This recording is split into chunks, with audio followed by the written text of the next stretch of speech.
Hello everyone, today we're going to learn what we should play against Ponziani opening and some other rare third moves. We're starting with e4 and we are replying with e5 that we already learned. We are also occupying the center, answering in the same way to the king's pawn move from white. And after knight f3, which is targeting the pawn on e5 and also controlling the d4 square, we are replying with a knight c6, at the same time defending on e5 and controlling the d4 square for potential d4 pushes. The d3 move, the knight f3 move is the main move to some openings like Italian, Roy Lopez, Scotch Games, Scotch Gambit, and so on and so forth. But today we're going to look at the rare third moves options and also at Ponziani opening.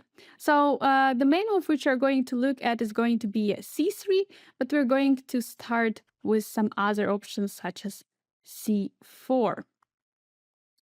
c4, first of all, is a pretty dubious move because it's weakening a lot of squares, like square on d4. All dark squares are weakened now, especially the diagonal a7 to g1. And the advantage of this move is that the pawn is controlling the d5 square, and it's going to be very difficult for us, if not impossible, to play d5 ourselves. So bishop c5 immediately challenging the diagonal from a7 to g1. Bishop is standing perfectly nice there. In case knight takes on e5 and white wants to use the trick, the typical trick when the pawn and the bishop are located like this, and white can push with a d4. Similar trick sometimes we are using as black as well. After knight e5, d4. Unfortunately, nothing is working because of the pawn on c4. We are playing bishop b4. It's a check. There is no way to play c3 in this case, and we're actually going to be up a piece, having winning position. Knight e3 looks like logical move, developing the piece behind the pawn. But here we have immediate d6. We're continuing the development like nothing really happened. And actually this square is taking the space from the bishop, which could be nice standing, which could stand nice there. So in case bishop e2, knight g7, we're just finishing the development pretty much normally. And why we're developing the knight on e7? Well, we're going to see that knight is going to be developed on e7 in some openings. In this case, our idea would be at some moment to either go to g6, or to support the f5 push later. For example, after castle, d3. Here we can already see that this bishop g5 move is not going to be so dangerous because a knight is on e7 and not on f6. And of course, we can go for ideas of going with a knight targeting the squares of f4 and h4 potentially, and also going for the f5. The position looks pretty nice for black. So in case knight a4 targeting our bishop, which makes sense, we're going to not react at all and play instantly with f5, since this pawn is being a target and not defended right now. Knight c5, white is happy because white traded the bishop for a knight, but looking at this position, after a couple of moves, we can see that due to this pawn on c4, the pawn on d3 became a huge weakness. And after a few developing moves, we're going to see that the position is amazing for black with a clear advantage due to the problem on d3. G3 is very strange approach, but of course possible. So what white is saying, white blockaded on the d5 square, and white wants to continue developing the bishop on the g2 square, which is of course not the most ideal square because the bishop is not going to do much there due to the pawn on e4. So now, since the pawn is not defended and we have the break in the center, we are going for it immediately before developing the knight to f6. And after bishop g2, knight f6, putting even more pressure on e4, d3, trading, and after castle, we can go, of course, immediately already with knight g4, targeting the f2, which is going to be a weakness for white, or playing bishop e6, targeting another weakness. So we received very nice pawn structure due to this c4 and e4 pawns, we're going to have a nice d4 square for the knight and weakness also potentially on f2 due to the semi-open f file. So what happens in case of a d3? Looks like logical developing move, defending the pawn. But after a few developing moves, for example, here, let's say bishop e3 would be played, bishop e2 is also possible. Here we already have knight d4, very interesting option, but we can continue following with f5, breaking the central pawns, ef5, knight f5, targeting the bishop. After bishop takes, it might take, oh no, white ruined our pawn structure, but actually after a few moves, we're going to see that these pawns are perfectly fine placed and controlling the d4 square, where we have a beautiful outpost of the knight. And after a few trades of the knight, castle c6, this bishop is doing nothing on this diagonal due to our pawn structure. Also, there could be weaknesses on the f3 square. d3 is going to be weak, and our rook is also standing already very nicely on the f file, targeting something at some moment on f2. So I'm not saying that position is winning, but definitely there is a small edge for black. Bishop e2 is another developing move. We're just castling and then following up with f5. Knight a4, another move which is targeting the bishop. White wants to trade the knight for the bishop, which we're allowing. But after pushing forward with the f4, we have more space on the king side, and that's why we can organize an attack with, first of all, we can bring the knight all the way to f7 to support the pawn, support the g pawn. So g5 and f5, h5 could be an idea, and then just going forward, pushing forward with the attack, clearly better for black. So in case pawn takes on e5 and knight e5. If knight a4, we have b6. We're supporting the bishop with this way, and then we are ready to take with also the b pawn potentially.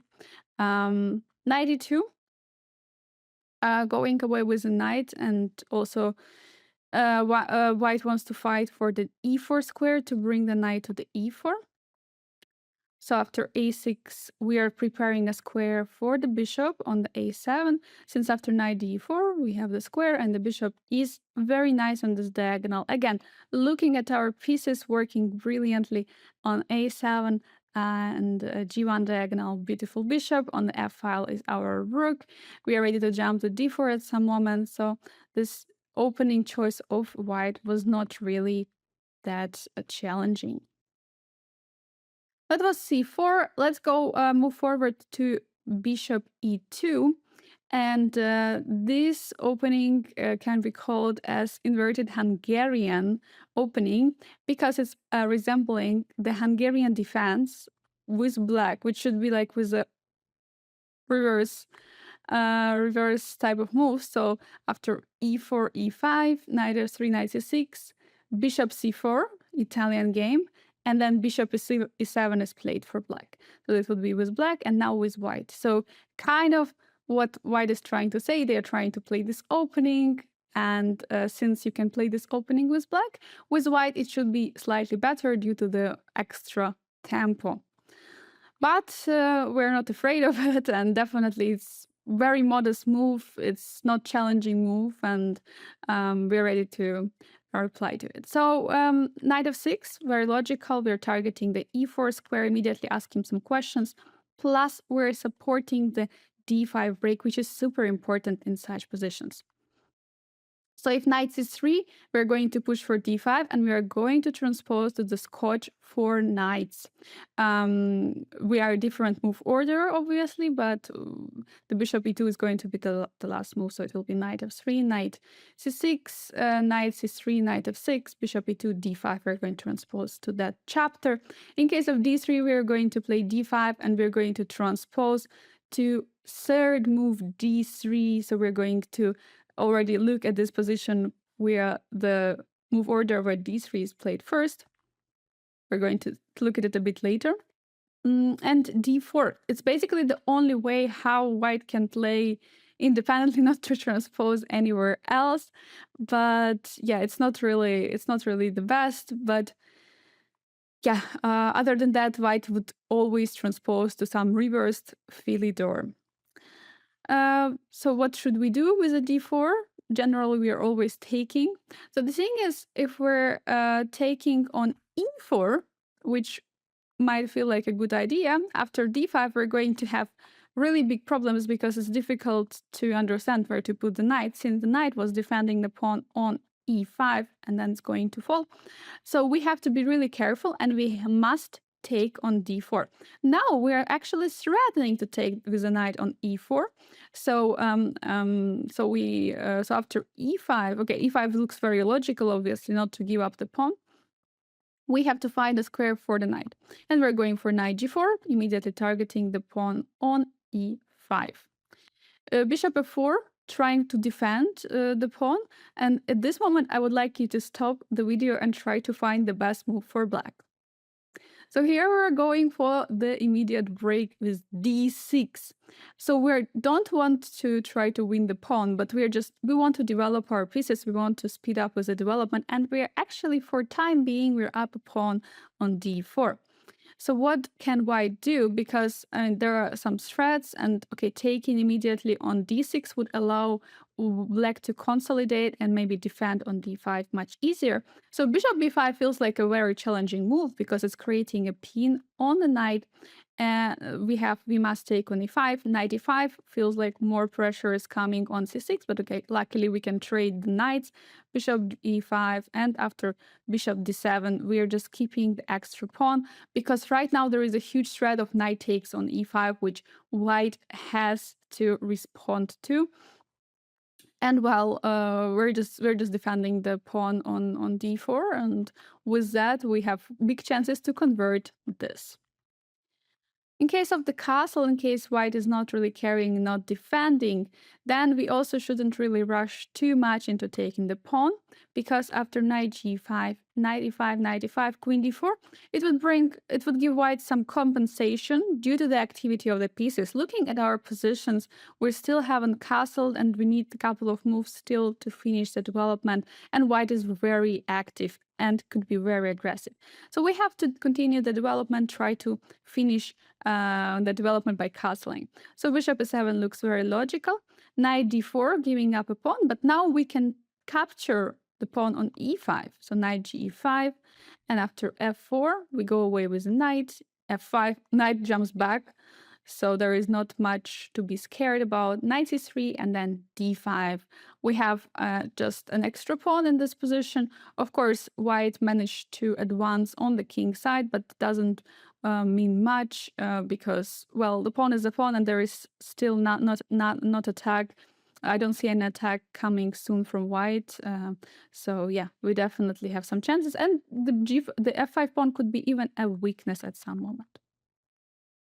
So bishop f4, immediately defending the pawn on e5, so that when we are not taking, and the threat is definitely to kick our knight from this very beautiful g4 square from which we're targeting the pawn. So we play d6 immediately. That's our main idea in such positions, immediately attacking the center and asking what white wants to do. In case of the take, then we're taking with the bishop, obviously. If bishop trades, we're pretty happy. Knight a6. Now we already defended the pawn on d4.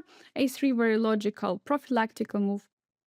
Knight c4 targeting the queen. Queen moves away. h3. Knight has to go on h6, unfortunately, no other better square. And after rook e1, we are ready already to close this file with the bishop. So perfect timing. And after knight cd2, we can be even ambitious and castle long side. And maybe potentially we could create some attack against the white's king. And meanwhile, let's not forget, we're up a pawn, so we shouldn't be too sad about the position. So bishop g5 looks like a tempo intermezzo move. f6, we must defend, bishop goes away, and now castle.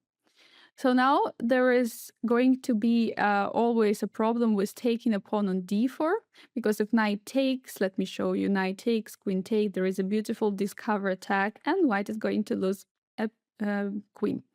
So for technical reasons, pawn is defended for time being, so it's going to be tough for white to recapture the pawn, even if not impossible. And well, in the next moves, black is going to finish the development, and there is a very nice e5 square also for the knight potentially. So bishop b5 trying to put more pressure via the spin. So what can we do? I mean, we should do something because already threats are in the picture taking on d4 and so on. So we have to do something. We capture the pawn with a knight.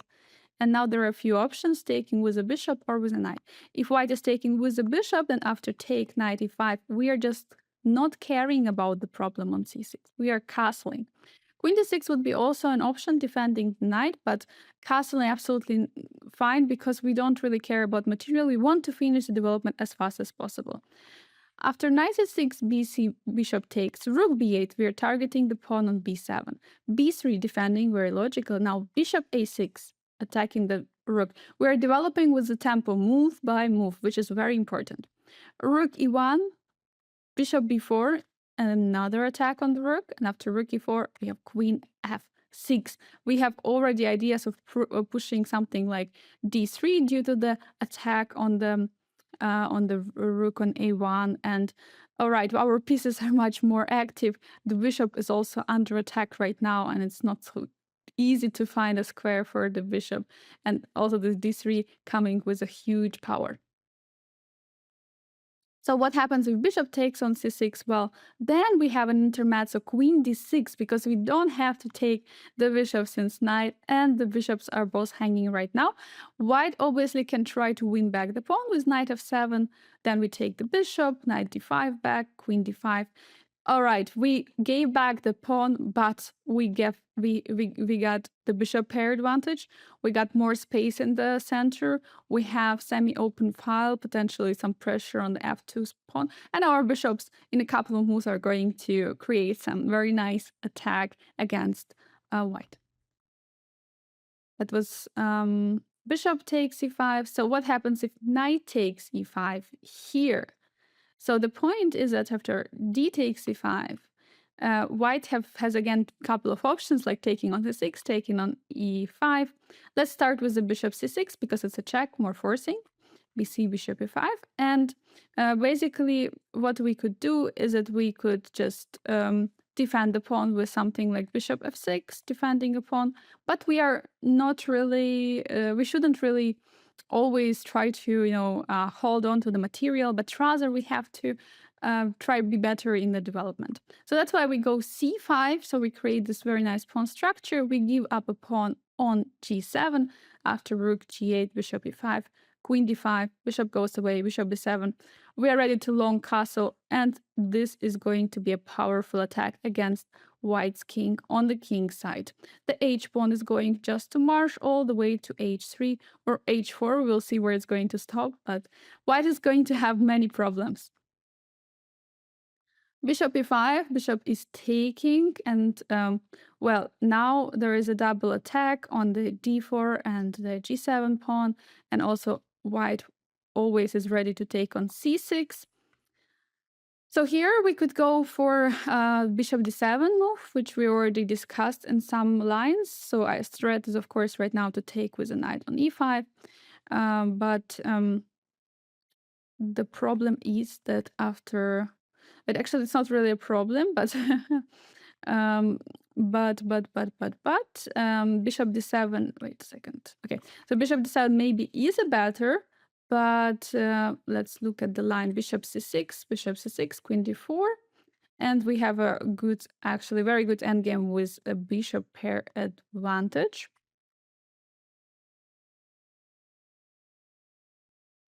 And after bishop takes on d4, we're taking the bishop, knight e4.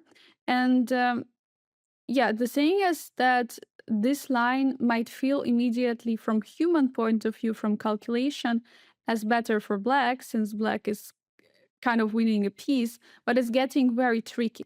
So after queen d4, bishop b5, queen g7, rook f8, we're trying to defend everything. rook e1, bishop goes back. Just looking at the position, a5. a5 is actually the only move which is holding on to advantage.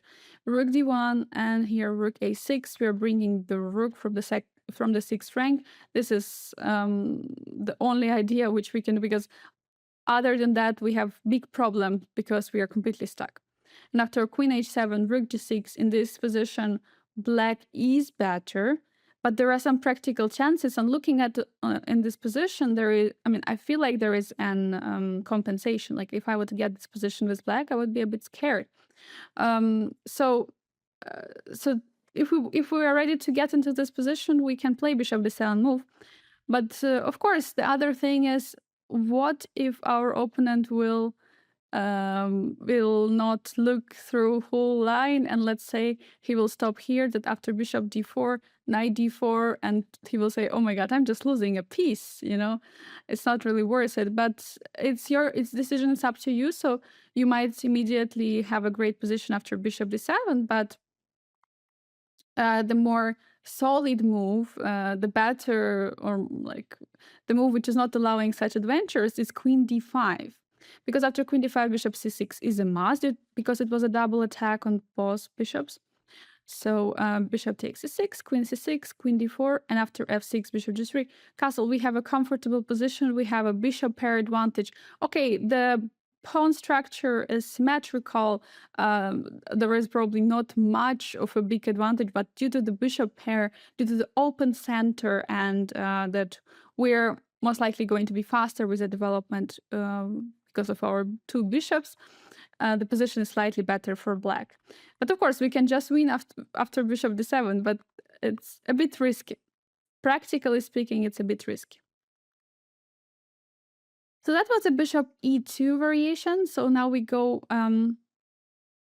for g3. It's Constantinople's key opening, and it's becoming Richard Rapport's opening. So this move is basically similar in terms of similar to d3 in terms of the repertoire. We might transpose many times. So knight f6 is what we are always playing. And here the point is that after knight c3, we're going to play d5. Where we're going to transpose to the Scotch for knights. And in case of d3, we will play d5. Well, e5, knight d5, we're going to transpose to the third move, d3 lines. We're going to look at it a bit later. And after knight bd2, we're going for de4. So this is not really a good move, and we're also going to transpose to some lines after d takes e4. And okay, generally this whole setup, when we have an opportunity to take on e4, when white doesn't really want to transpose to reverse filature and so on, then we can take on e4, and it doesn't matter if white takes with a piece or with a pawn, we're going to get a better position and also better endgame. So after de, bishop c5, and in this line we're going to transpose to the second move, d3, e4, e5, d3, knight c6, bishop g3, and d5, and then after knight d2, de, this line. So with the second move, d3. So it's going to be in a chapter with the second rare moves. All right, so this was it. Basically, there is not much of independent value. We're going to talk about this position a bit later. So it's transposing. So now we're going to this d3, d3 move order, because now we're going to see many options. Pretty solid move. Okay, the only thing which we can say about the d3 once we see it on the board, that white is not really so much, not really ambitious. It's not really challenging for us to reply on this opening. Well, white is very solid, right? Defending the pawn on e4, and yeah, there are of course some drawbacks. Obviously, bishop cannot be developed out of the pawn chain any longer, but that's white idea. From the famous people who is playing this opening, Badur Jabawa is one of those players, and many games which were there were also played by him with the white pieces. So what white wants to do, the main plan of white is, okay, white can place bishop either on g2 or on e2, two options, or placing something like knight to d2, also potentially playing c3, queen c2 idea, playing in the style of the reversed Philidor. So let's start. We're going for knight f6. Definitely, knight f6 is an important move. We want to challenge the center with a d5 at some moment if we can. So now already there are a few moves. So in case of knight c3, we're going to play d5 and transport to the 4 knight. In case of bishop g5, well, this is already some independent move, but a bit too aggressive and a bit too fast. We are playing h6, and now white has to decide if white wants to take the knight or go back. So taking the knight, trading with bishop for a knight would be a bit too early. Also don't know how the game is going to continue, so playing bishop h4 looks logical. But now in this position, we can already strike in the center with a d5, because after ed, queen d5, bishop f6, feels like white is spoiling the structure. After knight c3, queen d6, we have actually an excellent setup, because we're going to fianchetto the bishop on g7, even though it doesn't look like fianchetto any longer, place the bishop to e6, and we can push for the f5, potentially also e4 in some lines. So this pawn is going to be actually pretty strong later on f5, and we're going to be actually happy with the pawn on f7 because it's going to defend the king. We need the pawn on f7 so that there is no problems with the king. So it's going to be actually very nice setup later in the game, and we're going to have a bishop pair advantage. c4, in the similar style we just looked one move before. So main idea is to fight for the d5 square. We're going with the same approach. We're playing bishop c5, immediately trying to exploit the dark squares and challenging at some moment on f2. So if knight c3, we're going immediately for knight g4. There is a big problem. So d4 is the only way not to lose the pawn on f2. Takes knight a4 and d6. Well, everything is defended here, and after knight takes, we're going to have a very beautiful pawn on d4. So bishop e3, white has to do something about the fact that there is a problem on f2, and bishop e3 is one of the moves. But we don't want to take. So generally this pawn structure, if we're going to capture, then this pawn structure could be actually very good for white. After, let's say, short castle, rook could be active on the f file. Potentially there could be break with a d4 pawn. So it's a little bit... And also this pawn is covering the d4 square. Knight will never be able to jump there. So d6 we have to play. We're not trading. So after knight c3, bishop g4, we are fighting for the d4 square. Bishop e2, and after takes knight d4. It's actually a very typical idea in this pawn structure with the pawn on c4, when white committed to c4 move, to take on f3 and then put the piece on the knight on d4 and fight for on the dark squares, while this bishop is going to be very bad on on f3. So bishop e2, we are again following the same plan, d6, knight c3, bishop g4, castle again. We're not even waiting for anything, we're just taking, and knight d4 again. So in case of h3, of course, now white is stopping our ideas of bishop g4, which is pretty sad, but what to do? d6, we're continuing the development, knight c3, h6. Now we're also stopping the idea of bishop g5. And in case of a3, of course, white wants to go forward with a b4, so we have to reply with a5. It's immediate reaction. Normally, we always want to defend from the b4 push with the a5. Also, potentially, if white is not careful, not playing b3, we can also later play a4 ourselves. Okay, in this case, we still cannot do it because the knight and the queen are both attacking, but generally, it could be an idea later. Bishop e2, continuing the development, knight h7.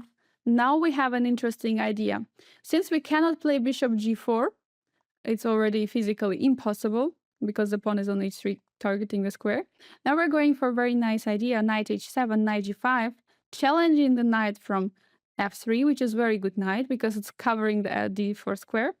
And after, let's say, bishop e3, knight g5, if castle, then knight can come even to e6, and then we have two knights, actually rather beautifully green. Yes, so now two knights are coming to the g4, to the d4 square. Knight d2, castle, bishop g4, and a5. So we have, of course, always we have to always be careful about any pushes on the queen side, and also that we potentially have always move back with a bishop to a7 after moves like knight a4 and knight b3. Actually, knight b3 is more of a threat because it's controlling c5 and d4 squares. So knight takes g5, then we have pawn take, and after queen d2, f6, we support the pawn. We are not giving up a pawn for free. And after long castle, bishop e6, we have a super nice pawn structure. We have a very nice position. We control the d4 square. We are ready to long castle. Also, I love our pawn structure on the king side because it's not allowing any push from white due to the problem of the h3 weak pawn. And well, we're just doing great. I mean, it's tough to say what we're going to do next because we're going to castle long, and white is also castling long, so we cannot really expand so much on the queen side. But positionally speaking, it looks great. Also, our knight belongs to d4, and our pieces are definitely much better than white's. So now we go with a c3. So generally, yes, a c4, once again, it's pretty weak because it's weakening this d4 square. So now we go to c3, a bit more, a bit calmer move. But the big problem with a c3, the biggest problem is that there is no possibility for knight c3 any longer, and white is committing to it pretty early on, which allows us to play instantly for d5. So now we are not afraid after pawn takes on d5 to take it with the queen, since our queen will not be able to be challenged by the knight from c3. So this is the idea which we're playing, and also in the other chapters as well. And this is a very topical idea after c3 pushing forward for d5. So let's say queen a4. So that was played in a couple of games, but well, it's not bringing too much because after bishop d7, queen has to go back. There is no real, not much white can do right now because there are many threats right now. Knight can jump anywhere, so white cannot really handle this. And also, let's not forget about e4 problem.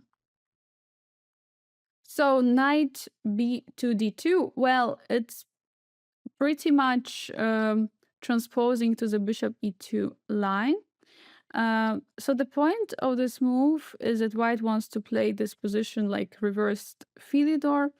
Okay, one of the disadvantages, I would say, that the bishop is immediately blocked on c1. So maybe it's a bit premature, like maybe it's a bit too early to play knight b2, but definitely, since it's the most popular move, it cannot be too bad.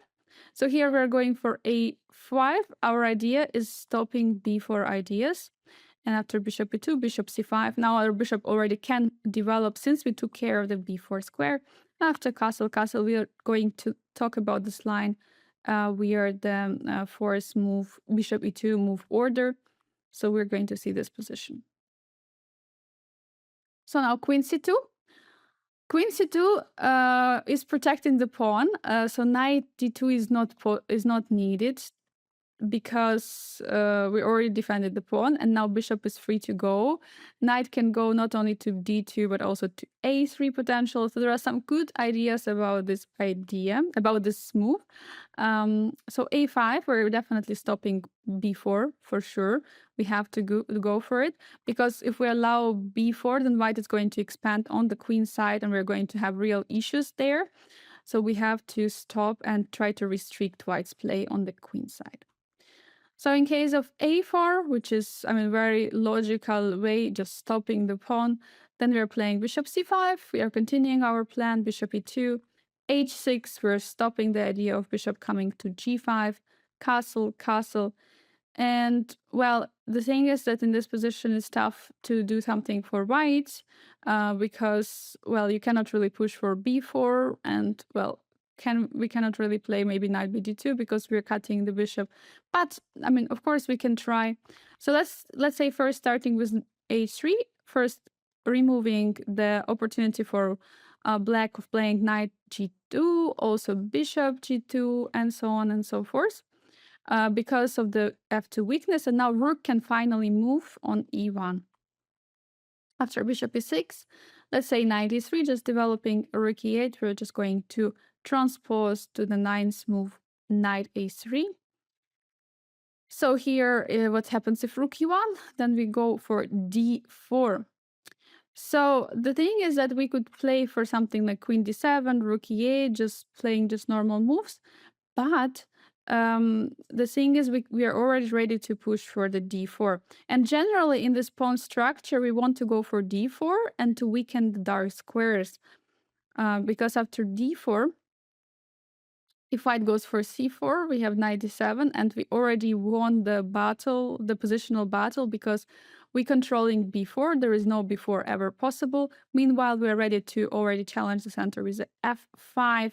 We're ready to play something like bishop b4, bringing the knight to c5, which is going to be an awesome square for the knight. So if cd4, then we're taking with the bishop, because the problem is we cannot take with the knight. The bishop is hanging from the queen. So we got to take with the bishop. And the point is, of course, even if we're losing the bishop to the knight, then we will have a beautiful square on d4. We also going to have a nice square on b4. There are too many weaknesses in white's position, too many weaknesses on the dark squares. Also, knight would come to c5, potentially also to the b3 square, and so on and so forth. Great position, a clear edge for black. So knight a3, if white is not reacting, then we have knight d7 move. After knight b5, bishop e6. So we are preparing this square for the knight. We want to put it there because it's very, very nice. And after pawn takes, finally, e4, bishop f4, and rook c8, we are defending, fully defending on c7 square. We are ready to jump with the knights to the b4, to the c5, and put more and more pressure. There are definitely some issues for white due to all the weak squares like b3, b4. The pawn on d3 could be weak, and so on. Also pawn on a4. So it's going to be difficult for white to hold all that. But even though it's like it's slight edge for black, there is not real too much. Not too big advantage, but small edge there is. So knight to bd2, let's look at this move. Bishop e6, we're continuing the development, takes knight e5, knight c4, and queen f6. So actually, just briefly, I wanted to speak about this position. So we were talking earlier also about the position where we take on e4. Just a reminder here, we don't want to take on e4 ourselves. Doesn't make sense because the pawn is not on g3. So normally we take on e4 when the white has a pawn on g3, because then the bishop is stupid on g2. Okay, let's continue. So takes knight e5, knight c4, targeting the e5 pawn. Now queen f6, we're defending knight c5, and after a few moves, it feels like okay, white is winning back a piece. But after takes queen d4, well, we have just a great position. We're meanwhile up a pawn. Of course, there is a bishop pair for white. Let's not forget about that. And white can definitely try to take the pawn immediately, but there is going to be a big activity of the pieces. Our pieces are definitely much more active, and for that we have slight edge in the position. So knight a3 is another option. Knight is going to b5 square, saying, okay, b5 square is a weakness, but it could be kicked with a c6 pawn anytime soon, so it's not really an outpost, not really the best square.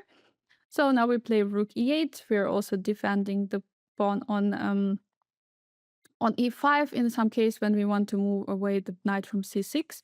So let's say a3, stopping the knight g4 and bishop g4 ideas. Bishop b6, we're not really worried about this, and we're just continuing the development. So knight b5. Now queen d7, we continue the development connecting the rooks, one of the opening principles. And here d4. It's actually the top choice of the computer.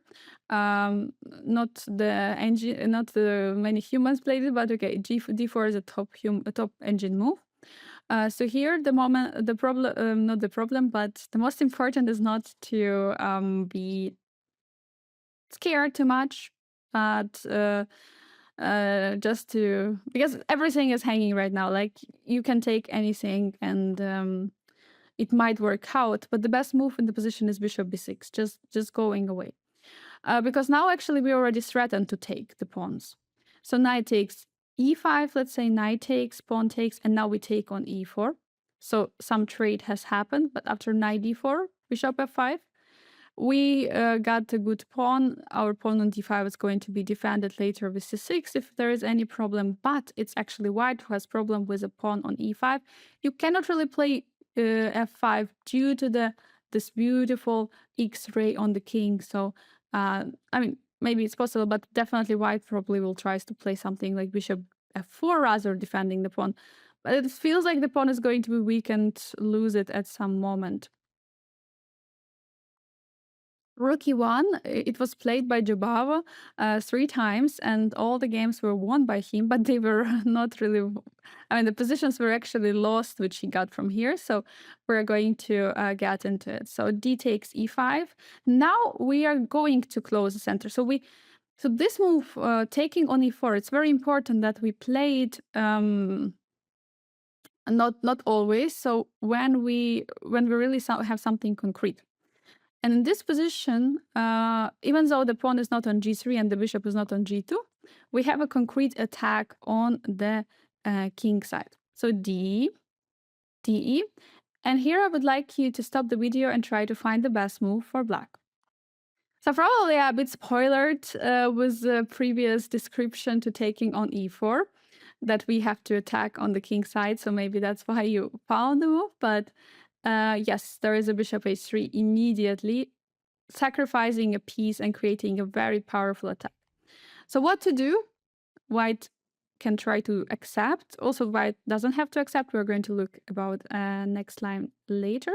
So let's say white is accepting, queen takes. Another, of course, many threats like queen g3, knight g4, and so on. So bishop e3, trying to stop this whole idea of bishop pinning the pawn on f2. After bishop e3, pawn takes, we check. And here already, we're ready to jump with a knight to g4.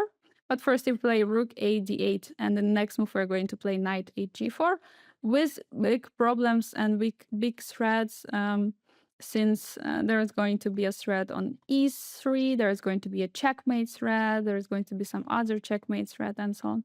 So yeah, position is completely lost for white. So what can white do? White can try to complicate a little bit and play knight c7. So taking the pawn, first of all, it's a fork. We have to react, but we shouldn't. So we just continue our attack. We don't care about the exchange. So if king takes on g2, we have, okay, if we take on c7, we will have just a pawn up position. So we can go for it. But we also have queen g4 check. And after king goes away, we take the pawn on f2. There are already millions of threats, like queen g3, knight g4, and it looks like we're winning. Also, queen g3, queen h3 is almost a checkmate. So, well, checkmate is coming. Or white is going to lose a lot of material. So in case knight is taking an exchange with knight e8, then we have queen h3 and we have a checkmate threat. What to do? Knight f6 check, trying, and knight h2, the only way which is blocking the checkmate. But now we have a queen g3 and we have already ideas of removing back the bishop and checkmating. Meanwhile, also queen f2 or bishop f2 or checkmates. So it's pretty tough for white to defend this position.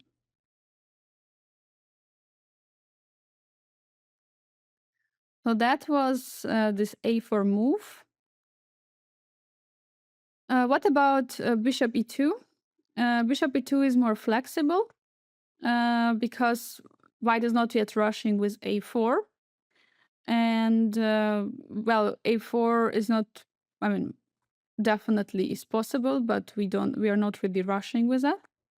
Because first we have to develop the bishop. We have to put the bishop on the diagonal, very strong bishop. So castle, and now knight bd2 would be a good continuation, normal continuation in the Philidor fashion.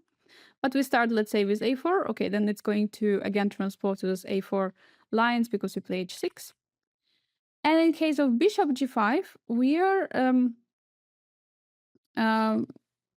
where we see why this knight bd2 was not played. So the main idea of this whole line with queen c2 is so that bishop can be developed on g5 immediately, because normally knight would be standing on d2 and it would be just in the way of the bishop. So here we are going for a straightforward line. D takes e4, takes, and h6. So now our idea is to just to remove the spin from the bishop. Bishop, of course, wants to stay and keep the pin there, but then we have g5. So we're just going forward, and well, the question is, does white wants to try? White can sacrifice a piece. Sometimes it's working, but in this case, after queen d6, there is not much white can do, and there is nothing white can attack the knight with, so it's not really working. We're just up a piece. So bishop g3 trying to go away. Now after knight h5, knight bd2, queen f6, and here we are already more active. And again, as we were talking about taking on e4, normally we're not doing it, but when there is something concrete, like in this case, we managed to push h6 and g5 and create this advantage, space advantage, and also attack again on the king side, we are already ready to finish our development with bishop e6, bring the rook, put the knight on a beautiful f4 square, potentially also continuing pushing the pawns. So it's definitely a good idea. h5, h4 is coming. So knight bd2. Now white is just continuing in to play in the style, but queen c2 was a bit earlier assigned for the c2 square. Queen could have been on d1 right now, but okay, it's not a big deal. So here we go h6. It's very logical because we want to develop bishop to e6 and we want to stop all the knight g5 ideas. Also, potentially there is not going to be any bishop g5. Very useful prophylactical move. So here a3 is, of course, white wants to go for the b4, and a3 is a fast way to do so, because in the next move, white can play b4. Here I would like you to stop the video and try to find the best move for black. I hope it didn't take too much time, because it definitely is a4. So, well, we're going forward with a4. We are blocking the idea of b4, and any time b4 is happening, we are gladly going to capture it and spoil the pawn structure of white. This is a typical idea. And that's why in this position, white cannot go for a3, but white should play b3. So the idea is to go slower with a3, len, and then b4, because then there is not going to be any a4 ideas. So we play rook e8, our standard move, bringing the rook out, potentially defending on e5, a3, bishop a7. It's a pretty deep move, by the way. So we can remove bishop also on b6 and b7 on both squares. Let's put it rather green. The main problem in this line is that at some moment after we push, let's say, d4, and trade is happening on d4, the queen is going to open up attack on the bishop. So for that not to happen, not to have this trade with the attack on the bishop, we move the bishop, we make a prophylactical move to remove the bishop away. It looks a bit strange, but it's actually very good and it's working out. So bishop b2. Bishop b2 is very interesting move. Okay, trying to finish development, not yet pushing b4 or anything else. And now the point is that since bishop is not already on this diagonal, we can go for an interesting idea such as take, and knight h5, which we had a couple of moves ago. We would like to put our knight on f4. Okay, if knight is not, knight is going to reach f4. If not, if white is stopping with g3, then we're playing bishop h3 and trying to exploit white on the light squares here. Knight f6, and now, okay, we can go for knight g4 and so on, and basically the position of the king is already weakened due to the weaknesses of the light squares. also here. So bishop e2 doesn't make so much sense. So rook b1. So white wants to take, white wants to go for b4.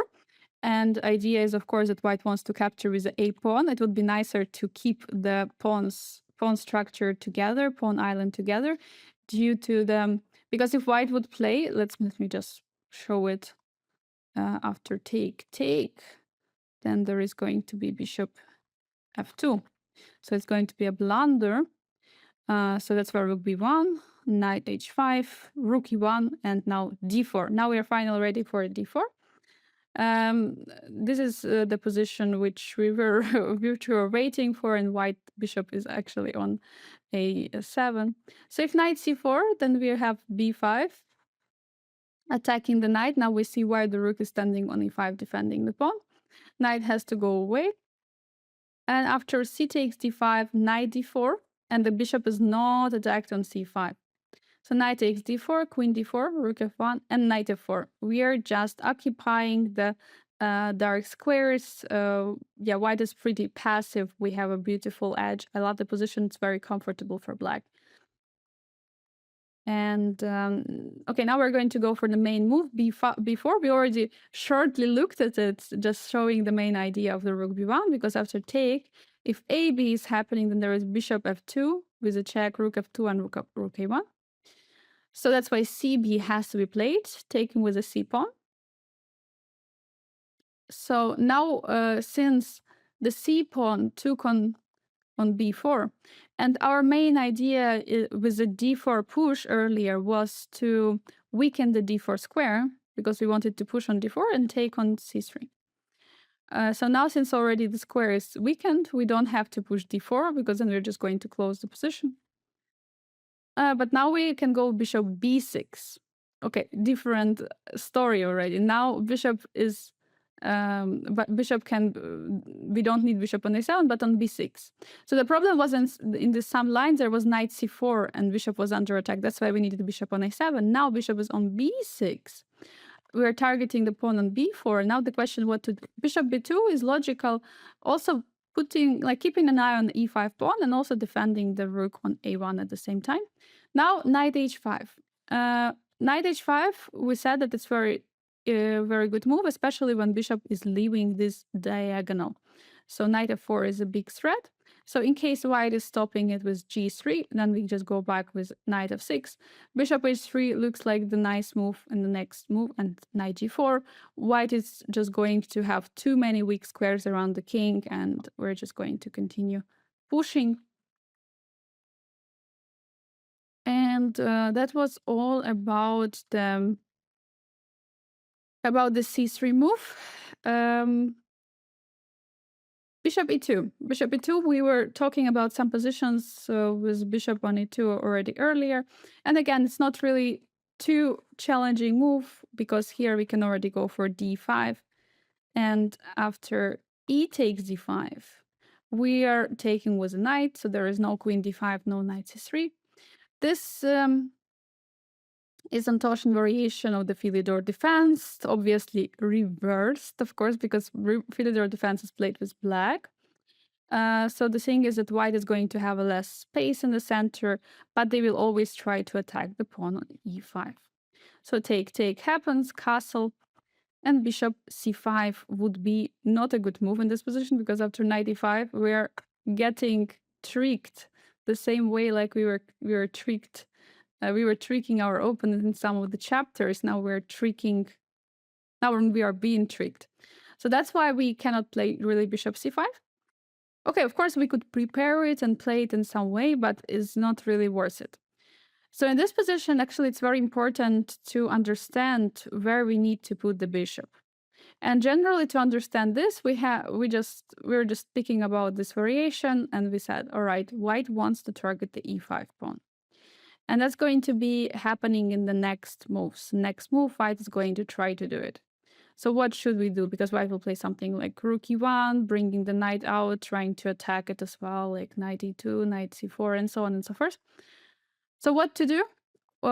Bishop e7 would be a logical developing move. Just develop the bishop on e7, very beautiful. But Bishop d6 is much stronger. We are attacking the not attacking. We're defending the pawn on e5. Our main weakness for now, for time being.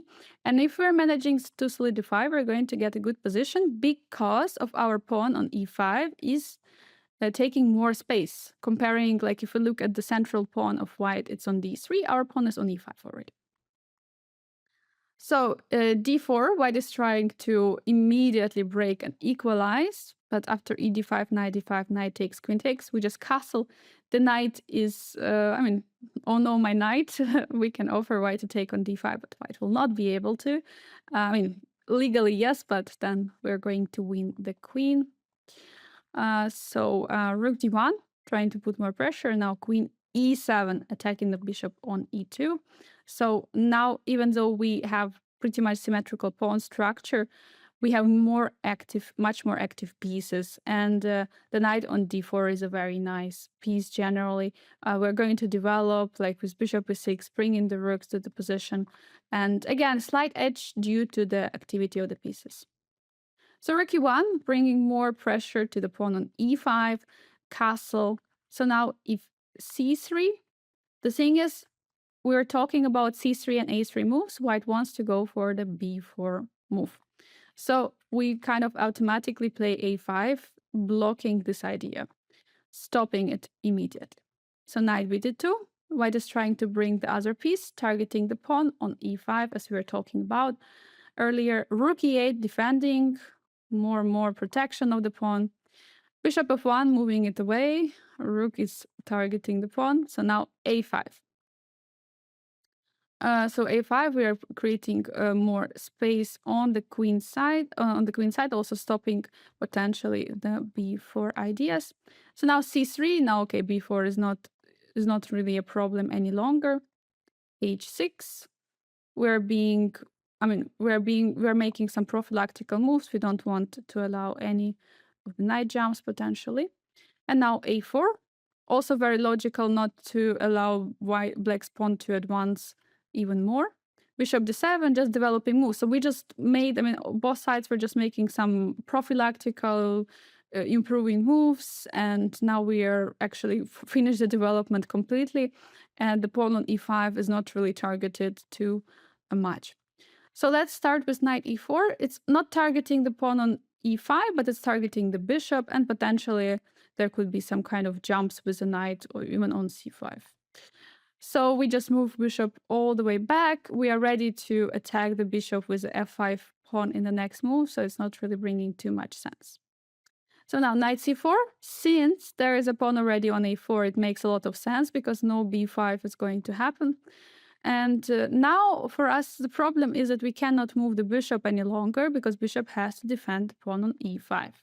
But now we're just playing queen f6, and we are actually feeling pretty much comfortable because in the next move, we're going to bring the rook to d8. We might put some pressure on the pawn on d3.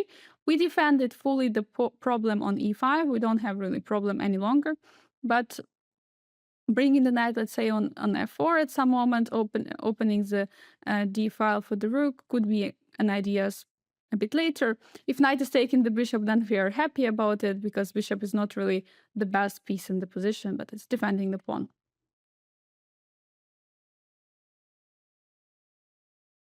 That was the e takes d5. So if knight bd2 is happening, similar to the previous lines where we had with c3, now we have it without c3. So pretty much standard move, and just defending the pawn in e4. The only actually move which is defending the pawn on e4. So now we play bishop c5. In case of c3, we go again with a5. It's pretty usual reaction on c3 move or a3. So if pawn takes on d5, knight d5, and I think we're just going to transpose here to some lines later. Yeah, we're going to transpose for sure to the Antoshan variation. But actually here we can see that we put the bishop on d6 generally, but in this particular case, it's fine. Bishop is standing on c5 because there is no knight e5 trick in this position. So one of the problems with the bishop on c5 was this trick which we're looking at, but now knight e5 doesn't really work any longer because d4 is not going to come with the fork.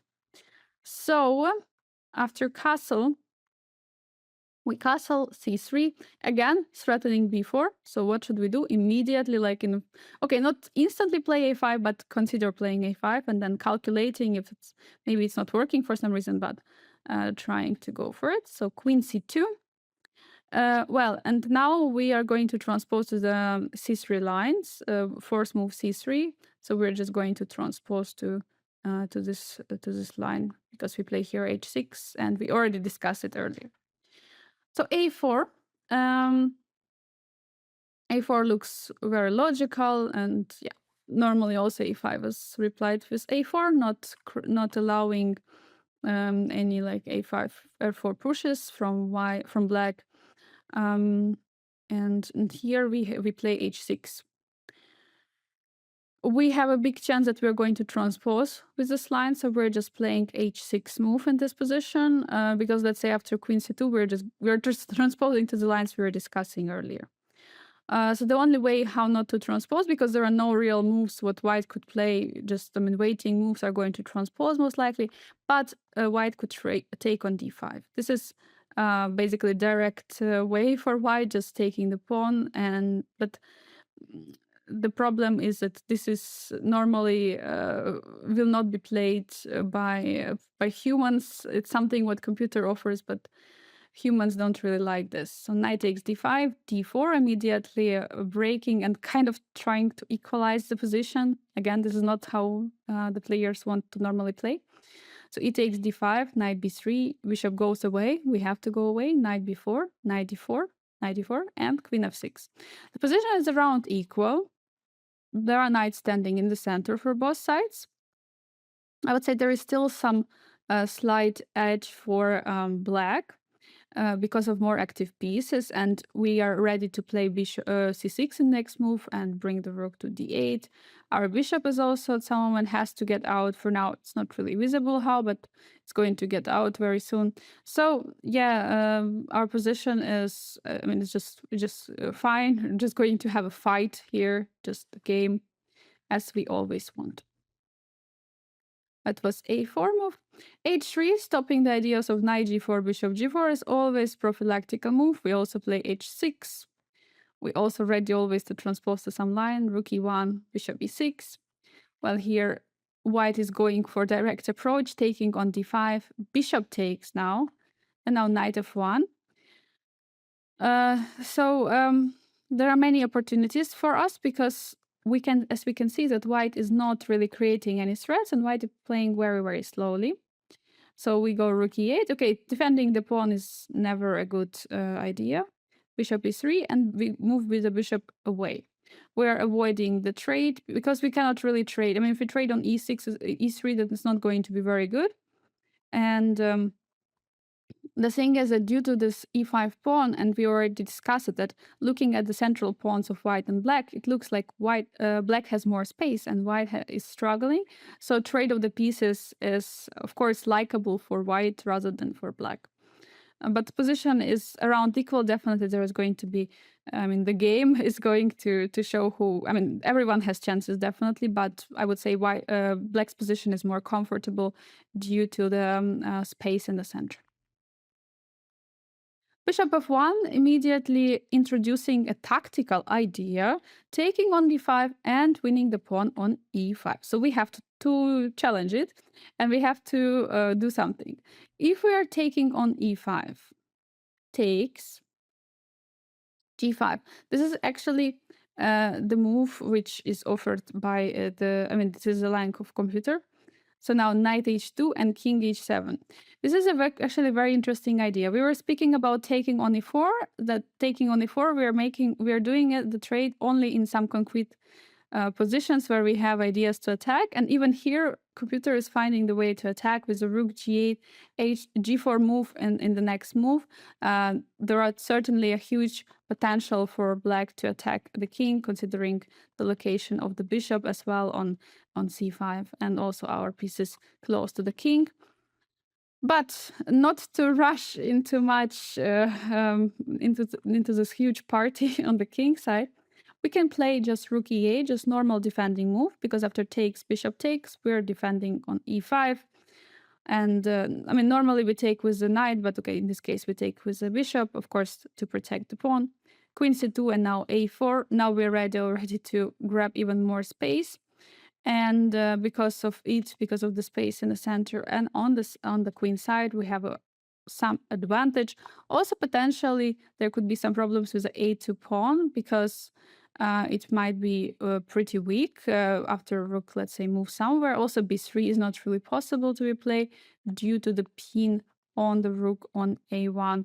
So what we are going to do in the next moves, we are going to probably place the bishop back to f8, so that's not standing on c5, attacked by some pieces, get more space with the b5 move, and we're just going to have a great position and see. Definitely the better edge for black. b3, trying to finish the development with a bishop on v2, and also introducing idea of a3 and b4 next. So now the question is, what should we do here? And this is when the b3 is the most common move in the position. So, of course, a3 is not really working. Again, let me just show you briefly. So a3 is not going to work due to a4. So that's why b3 is must in the position. And here, yeah, exactly. And here, white weakens the dark squares. So we were talking earlier about the bishop g4 idea, coming with a bishop to g5, and we were mostly doing it when the pawn was on c4, and after that we were not really doing it. But in this position, the squares are already weakened, and we are ready to play with the bishop on g4 because we want to fight for these dark squares. After we're going to have after white is going to have weak dark squares, our light squared bishop is not going to bring so much value to the position. So it would be good to trade the bishop to one of the knights and to keep white with a bad bishop on e2 or f3, and have the good dark squared bishop and also knights which are going to occupy some really nice squares. So in case of a3, we are happy to take. So white is even pushing us to take, bishop takes, and d4. In case of cd4, queen d4, and we got the position which we're talking about, a very beautiful position with the nice outpost on d4. So what happens if white is closing the position? Well, then we have immediate strike with a4, takes, and basically in this position feels like, okay, we gave up a pawn, but of course it's a double pawn. And after bishop e7, we are going to introduce the maneuver of the knight, either via d7, c5, or b6 to a4. Going to capture a pawn, and we're just going to have an idea to double on the a file to target the a2 square. Most likely we'll play at some moment something like b6 to stop ideas of attacking on b7. And well, we're just going to have great chances for a win and comfortable play with no play for white. So queen c2 looks like a logical move. Here we go with a d4. If cd4, here we are in time with knight d4 because we are targeting the bishop on e2. So after knight d4, bishop d4, we are also attacking the rook, and we are actually winning because two pieces are attacked at the same time. So bishop b2 trying to develop. Now we take on c3 because the pawn is not on b2 any longer. So if white would take with a pawn, we don't want to take, but now they are going to take with a piece. And after queen e7, rook a1, b6. Where first of all we are defending the bishop on c5. We are stabilizing with our pawn structure. And well, once again, we're going to have very nice square on d4. d3 is going to be weak. We might take also on f3, as we were talking about it earlier, that we don't really need light squared bishop any longer. It has no real play in this position, and we're just going to have some comfortable advantage. In case of a3, a3 is showing that white wants to go for the b4. Now we are finally breaking with the d4, very typical. In case of c4, bishop goes back to c8. Now, once the pawn structure of white stabilized, like the closed on the queen side, now we have ideas of bringing the bishop to d6, bringing the knight to the c5, and creates actually a pressure on white's pawn, because it's not going to be so easy for white to break with the b4 idea, and meanwhile the pieces are going to be weak. And now, actually, yes, just one more thing, that why we remove the bishop to c8, because it looks like a move going backwards. But as we were talking also in some chapters already, just going with a piece back doesn't mean it's not a developing move. It's actually, in this case, developing move, because we didn't achieve what we wanted with the d4. We didn't achieve the weak dark squares. So we need the bishop, and we don't want to trade the bishop for this bishop on e2 after, let's say, knight goes back to e1. So that's why we remove the bishop, and pretty instructive position, by the way. So c takes d4, then we are kind of playing how we want it. Now we play bishop d4. The problem, the tactically knight d4 is not working, since after queen d4 we are attacking the rook on a1. So rook b1, rook is moving away. And now bishop c5. And now we're moving away with the bishop. We have a beautiful structure. White is having some pawn weaknesses on the queen side.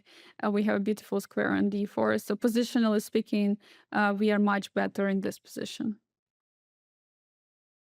So that was a3. So now we're talking about bishop b2 immediately developing. Then we're capturing the knight as planned on f3. Bishop takes, and we're going for the d5. So taking on d4 would leave white with a similar position we discussed earlier. So white is going for c4, trying to block everything. But now a4 we have again. White cannot go, and white is not ready to go with the b4, which is very important. That's why a3 is played many times, so that after a4, b4 is played. So in this case, b4 is not possible, so white has to do something. White is taking. And now queen is 7. And basically, it's already a strategically winning position, since what we can do, we can double on the a file, win all the pawns there. If they will have some issues with the b7 pawn, we can play b6, defending the pawn.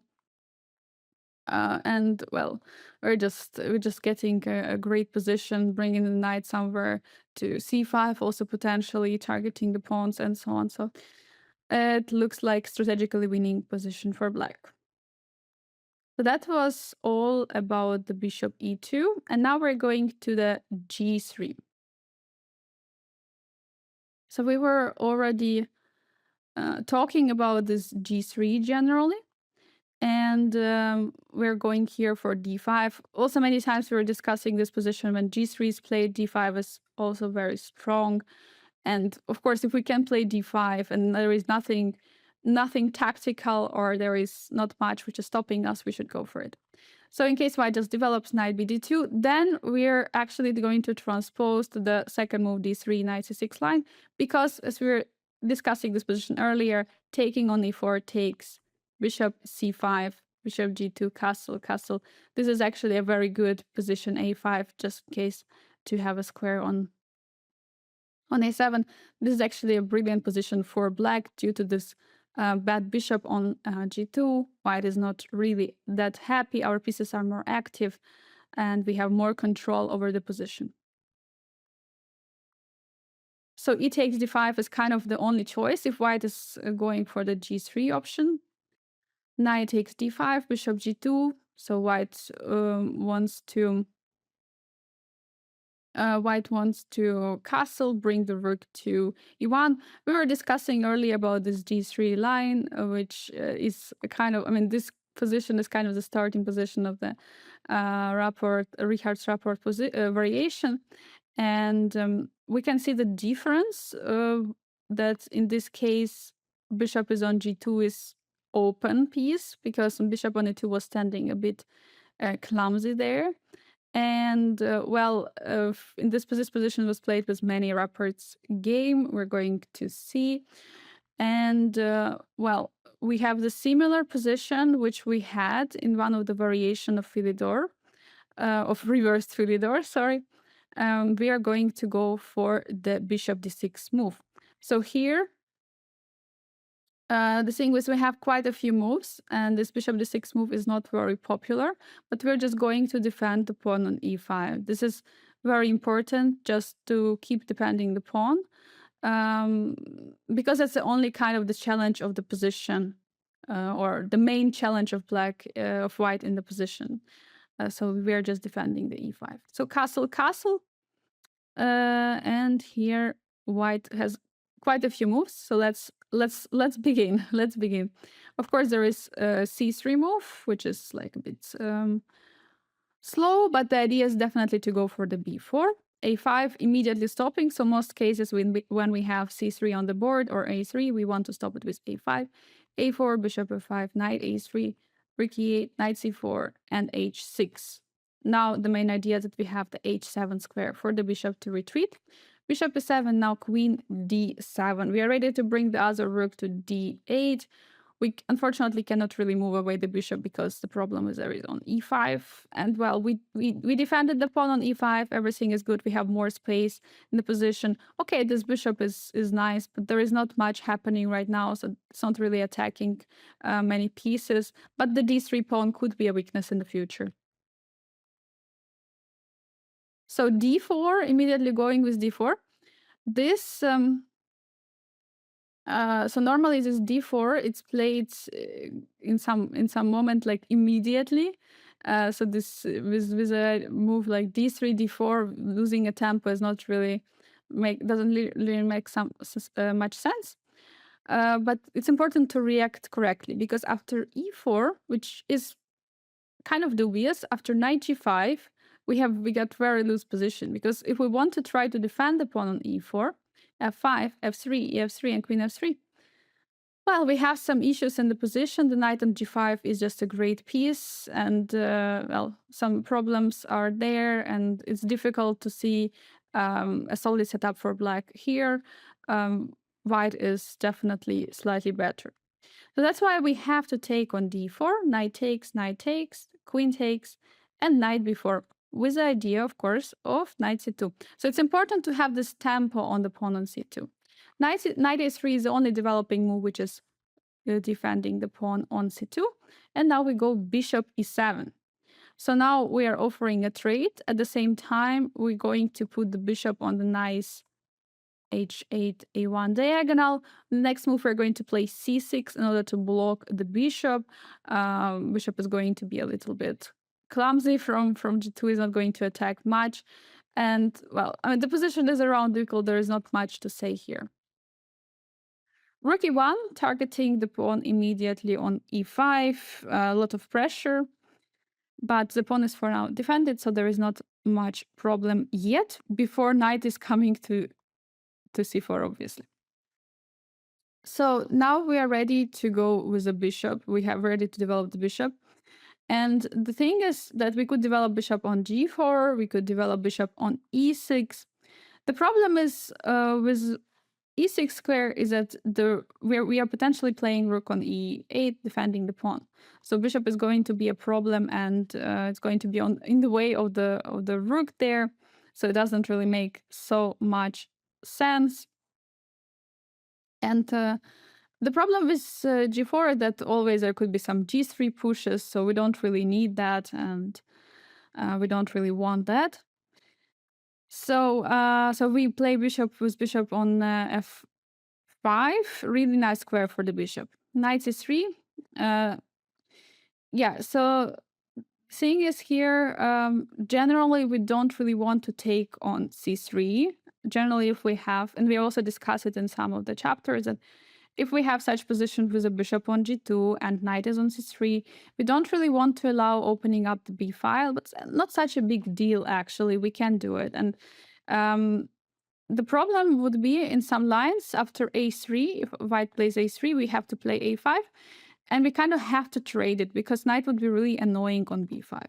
So we take on c3, bc, queen d7, rook b1, b6, we are fine, Knight d2, very important to see that there is some slight problem. And after rook a8, we don't really have problems with this pin any longer. There is no problem with the b7 pawn.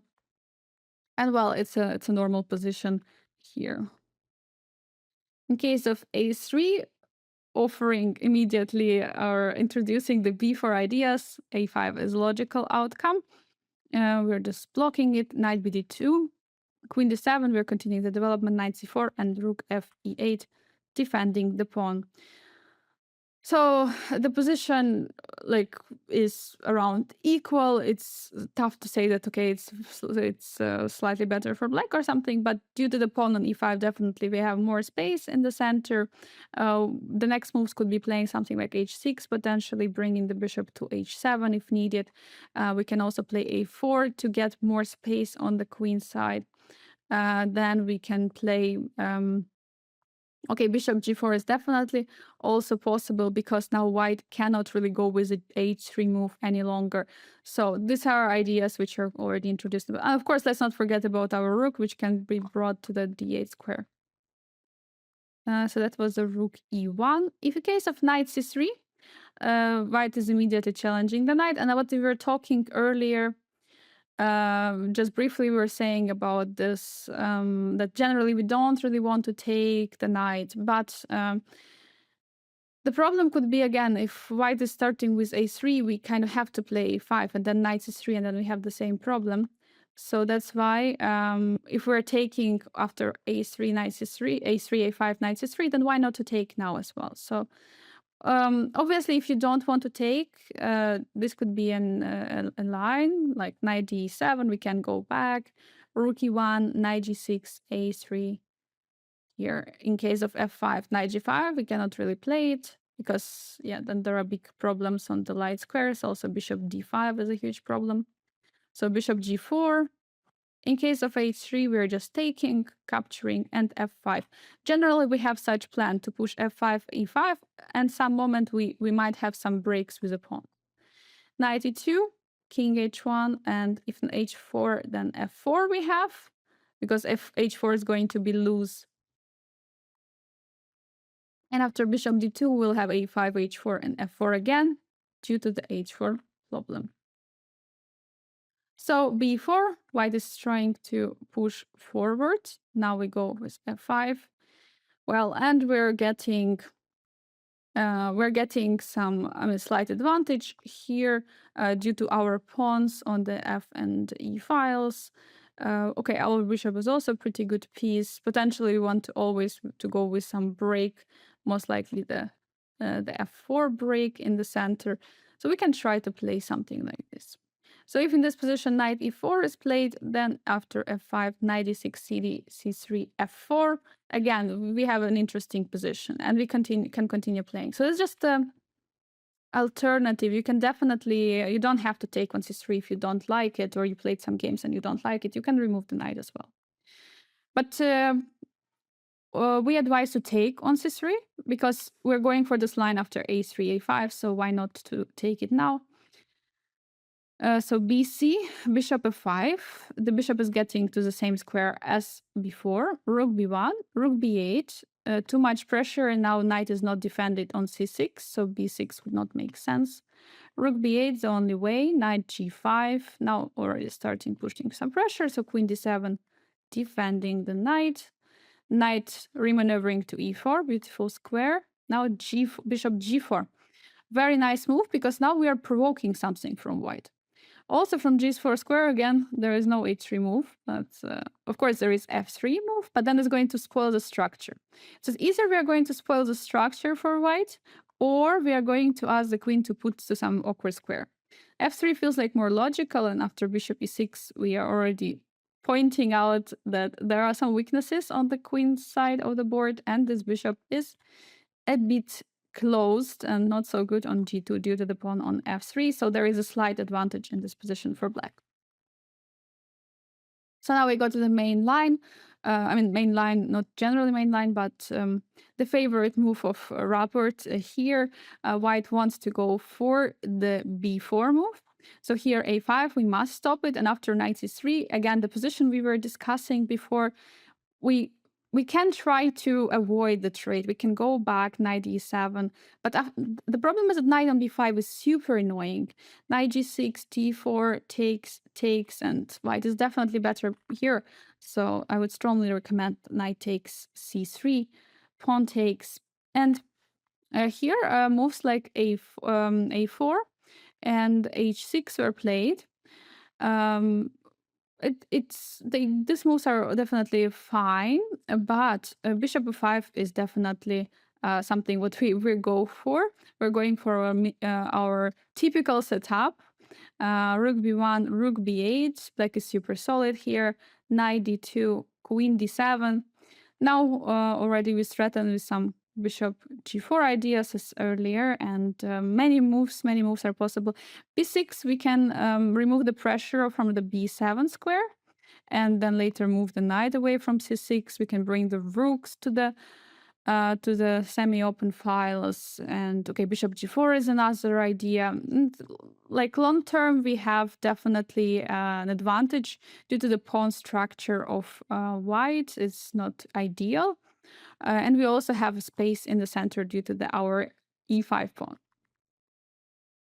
So that was all the d3 move. Now we are going to the main line with a c3, the Ponziani opening. So what white wants to do? White wants to go with a d4 immediately, and basically say that white wants to take on d4 with a pawn, with a c pawn. But it's black's turn now, and of course we're going for the d5, our main move. We are playing it against c3 as well on the second move, so that's our main move we're going for, since now knight cannot really go to c3. So let's start with some moves which are transposing. For example, d3, knight f6 is going to transpose to the third move, d3. We already discussed it a little bit earlier. In case e takes d5, then queen d5, d4, knight f5, bishop f5, we're going to transpose to the second move c3, to the rare second move chapter. And in case bishop b5, this is just not a good line, but it's very sharp. So it's actually important for black to know how to play here. Here we take on e5, super important. We are not caring about knight e5 jump, so knight e5 is challenging.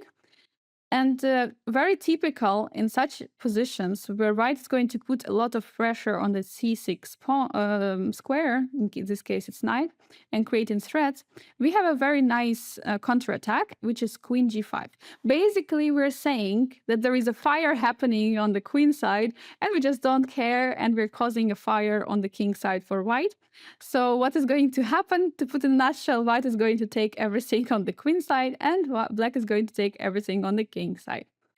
So here there are a few moves. Let's start with the most obvious, knight c6. Then we're taking the bishop on b5, knight d4, queen g5 going back, targeting the pawn, d3, and bishop g4. It's kind of a disaster already. So in case of d4, which looks logical, first defending the knight on e5 and targeting the queen on g5.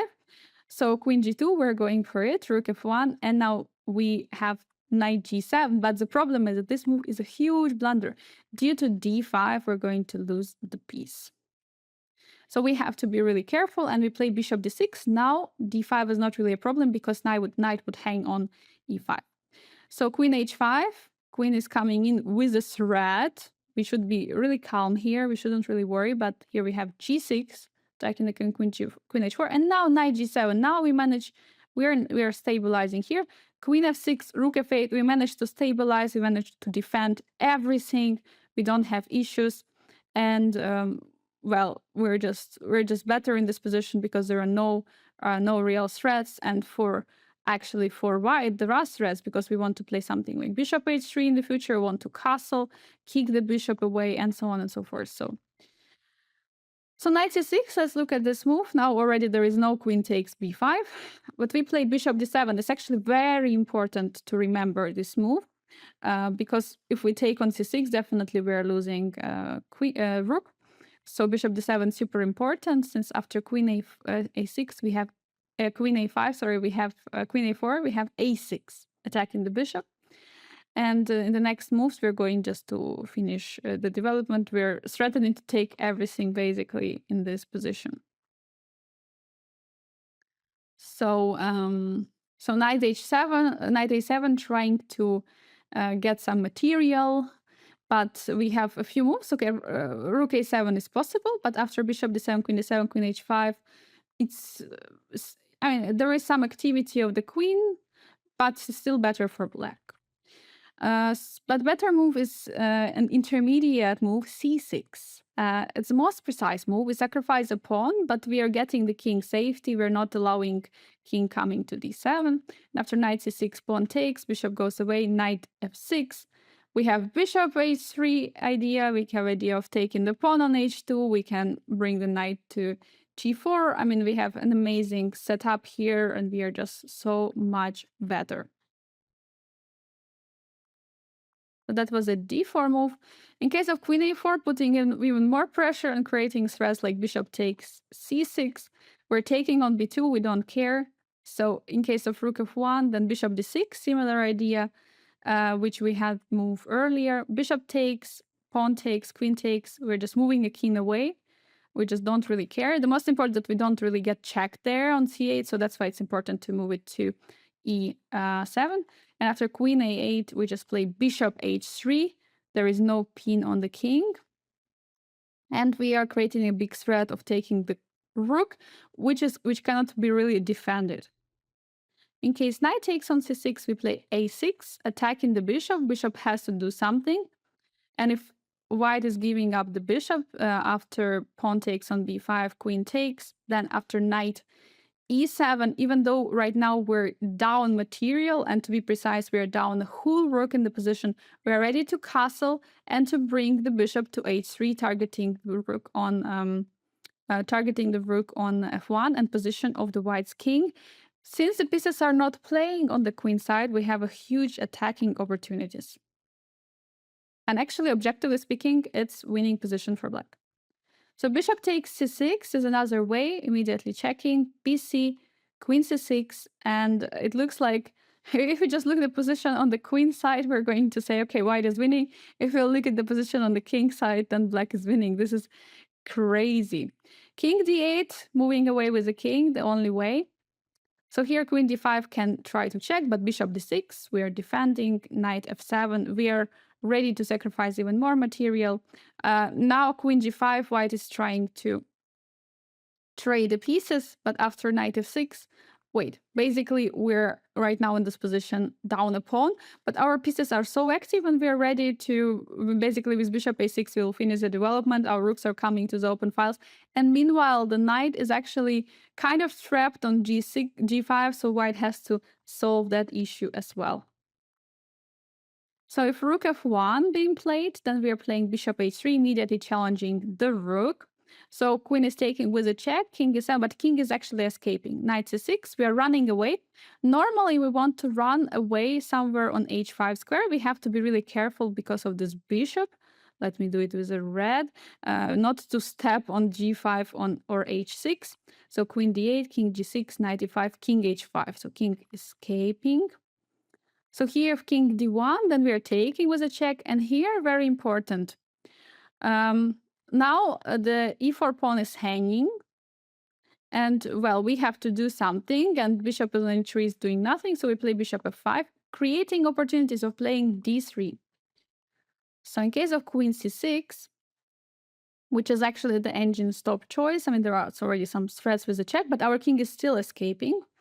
We are playing queen d2, which is very important move because now we have an idea of playing d3 and the e3, and d3 is not going to be a move any longer because we have the spin. So queen c7, and now king is running away. And now, wait a second, pawn is being pinned. So now there is no d3 move, so we can go to g5. So this is an exception where we can go. Of course, if pawn is pinned, then we can go there. Knight f8, knight f6, queen g3, queen h5. There are no more real checks. And, well, we are going to checkmate either quickly or a bit wait, here, if knight e6, then there's going to be this checkmate. If king b4, then we're going to have a bit slower, but we're going to have a checkmate eventually on the board. So queen e3, then we have queen d3 idea. If king d1, of course, again, we have similar bishop g4 option, queen c2, and we're going to checkmate very soon. We are not even taking the bishop, but the checkmate is actually coming. Queen d3, trading the queens, and now we're getting into the end game. Okay, we took the knight, that was very important. We have, do we have the same material? No, actually we're down a pawn. Just look at this, we're down a pawn. But we're having completely winning position due to the pieces on the queen side, which are not doing anything. In the next move, we're going to bring the king, take the pawn, and just promote the pawn. We could also go rook e8 and bring the rook here, just in case, trading the rook on a1. But white will have to make millions of moves to unfreeze the pieces, so we will have all the time in the world to promote the h-pawn. That was queen c6, which objectively is the best move, but still losing. So queen d5, challenging us and creating some threats. The most important is to stay in this position cool and to know that you're better. So here I would like you to stop the video and try to find the best move for black.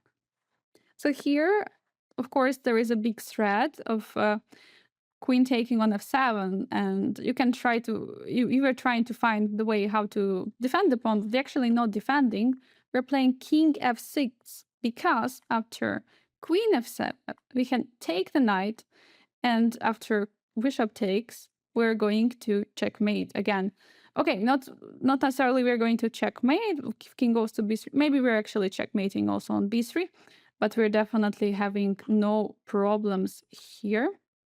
So if knight d7, and we're taking, now we have to take actually, because the d pawn is not pinned any longer, so we cannot go with to g5 square.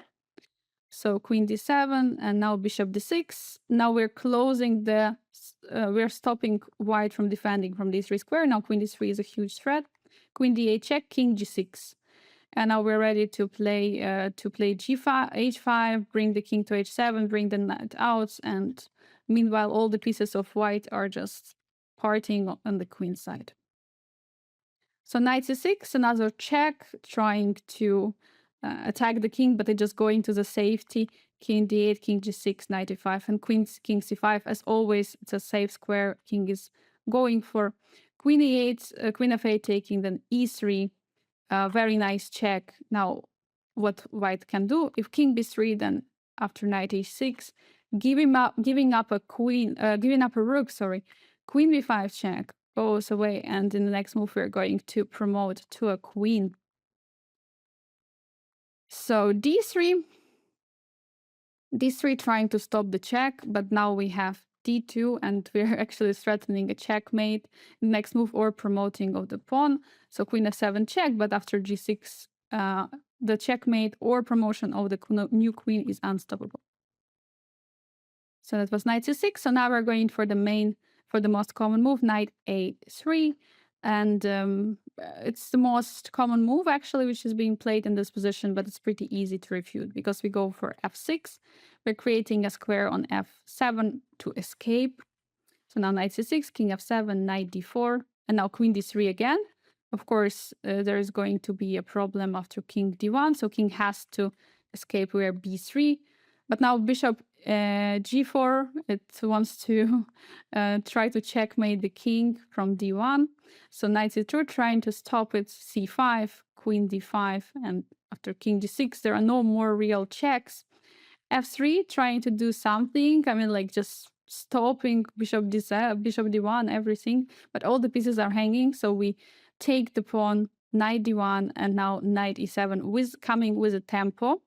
And the problem is right now there is not much white can do because there are too many threats on the board which are happening, and it's just completely lost position for white.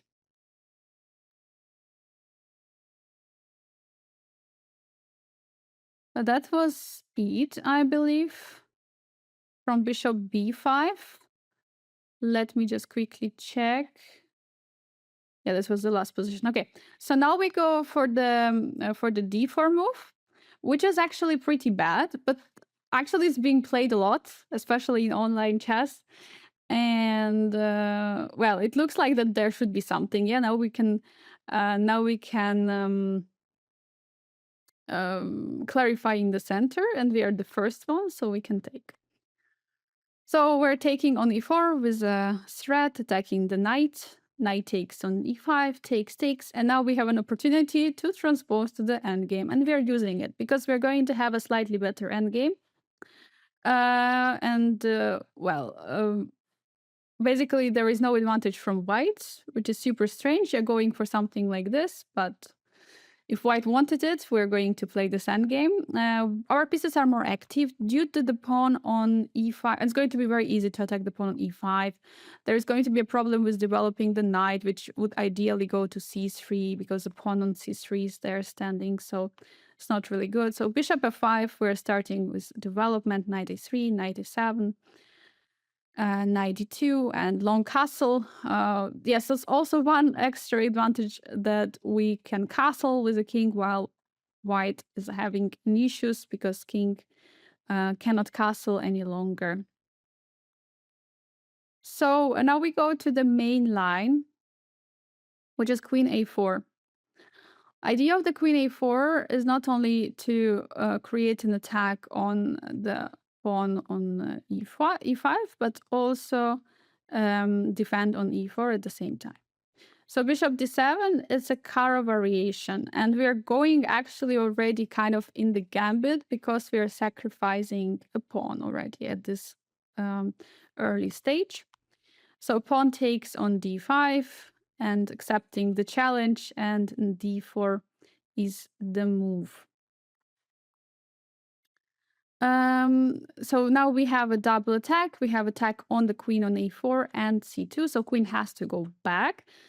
And okay, the question is now what to do with this knight. Of course, we don't really have good squares to return, so we have to take on f3. In case pawn takes on f3, then we don't have really issues because after queen h4, d3, long castle, obviously there is a big compensation for the pawn due to the pawn structure. Like on the f file especially, we will play in the next moves bishop c5, we will develop the knight and so on and so forth. So it's a great position for black. So queen f3 must be played not to ruin the pawn structure. So here we continue with knight f6, targeting the pawn, and we have some threats of later pushing e4. And basically, till this moment, the Kara variation is pretty much forced. So if white is going for this queen a4 idea, but here already there are already ideas for white how to react, how to continue the game. So let's start looking what white can do here. So d3, first of all, stopping the e4 idea, and well, also potentially there is a bishop which can be developed. Also, advantage of the d3 move is that we're going to talk about it a bit later probably, but after our knight is going to jump at some moment on g4, we are in most of the cases going back to h6, and here we can see that bishop can take our knight. So that's kind of also another advantage, but we're going to talk about it a bit later. So bishop g4, we are going for it. Basically, this remove is stopping the e4, but not stopping bishop g4, which was another threat. Queen d3 and queen d5, we gain back the pawn. We're ready to long castle, so now it's not a gambit anymore, and we have more active pieces, so a clear advantage for black in this position. h3, it's stopping bishop g4, but not e4. So here we are ready to continue the development. We're not really rushing with e4 yet. We could have played c6, continuing kind of in the gambit style. I mean, if you prefer this, of course, you can go for something like this. It's possible, definitely, just to sacrifice one extra pawn if white takes, just to capture with the bishop and continue the development. But we are going with the bishop c5, continuing like with the normal developing moves, and either we are going to take the pawn on e5 or we are just going to have a lead in the development. So bishop c4, white is trying to stick to the pawn on d5, trying to defend it in all way. And here we are already ready to push with the e4. Queen has to move, queen g3. And now I have a question to you. Please stop the video and try to find the best move for black. So here we can see that queen is targeting the pawn on g7. That's already a threat. How do we defend the pawn? No way. We just play queen e7. We're ready to sacrifice second pawn. And actually also c7 is hanging. So it doesn't matter which pawn. In case white is taking the pawn on g7, we're just going to long castle. We're going to bring this rook to g8, and we're going to create more problems. And in case queen takes on c7, then it's going to be a different story. We are just going to castle short side, and then there are going to be already issues. Let's say there could be already a threat at some moment, let's say after queen b7 to take on f2, and we're going to win back the bishop, and the position of the white's king is going to be too exposed. So that was this queen g3. That was h3 move. So in case of d4, well, what white is trying to do in this case is, first of all, it's a challenge. It's attacking the pawn on e5, and also creating, opening the pieces, creating the development opportunities. So here we kind of have to take ed5 and bishop g5, putting pressure on the knight on f6. We have to do something. We play bishop e7, bishop c4, castle, castle. And now we have this trick of the knight d5. Bishop takes, knight takes, and after pawn takes, bishop c6. We're getting into a position where we have exactly same material, but there is an isolated queen's pawn on d4, which we're going to have. First of all, we blockaded it successfully because pawn cannot go forward. And we're going just to put more and more pressure on the pawn. And that's going to be the reason why we're slightly better in this position.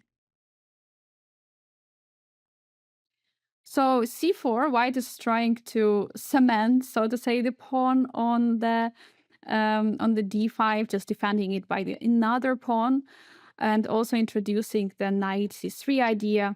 But of course, it's not really stopping the idea of playing the e4, and also not stopping idea of bishop g5. So we're continuing with a normal developing move, bishop c5. This is our typical move, what we want to play. Knight c3, and here we are castling. So now already we introduced so many ideas in the position. First is e4, second is knight g4. Also c6 could be an idea, trying to break the center. So there are actually a few ideas which we want to do in this position. And the problem for white is that white has only queen and knight developed and not yet finished the development, not castle. So let's start with a bishop d3 move, which prevents the e4 idea. It's developing move. Also in the next move, white wants to castle. So now we play knight g4, targeting the pawn on f2. So in case of long castle, there is f5 with the e4 threat. Super, super unpleasant. The position is already objectively lost for white.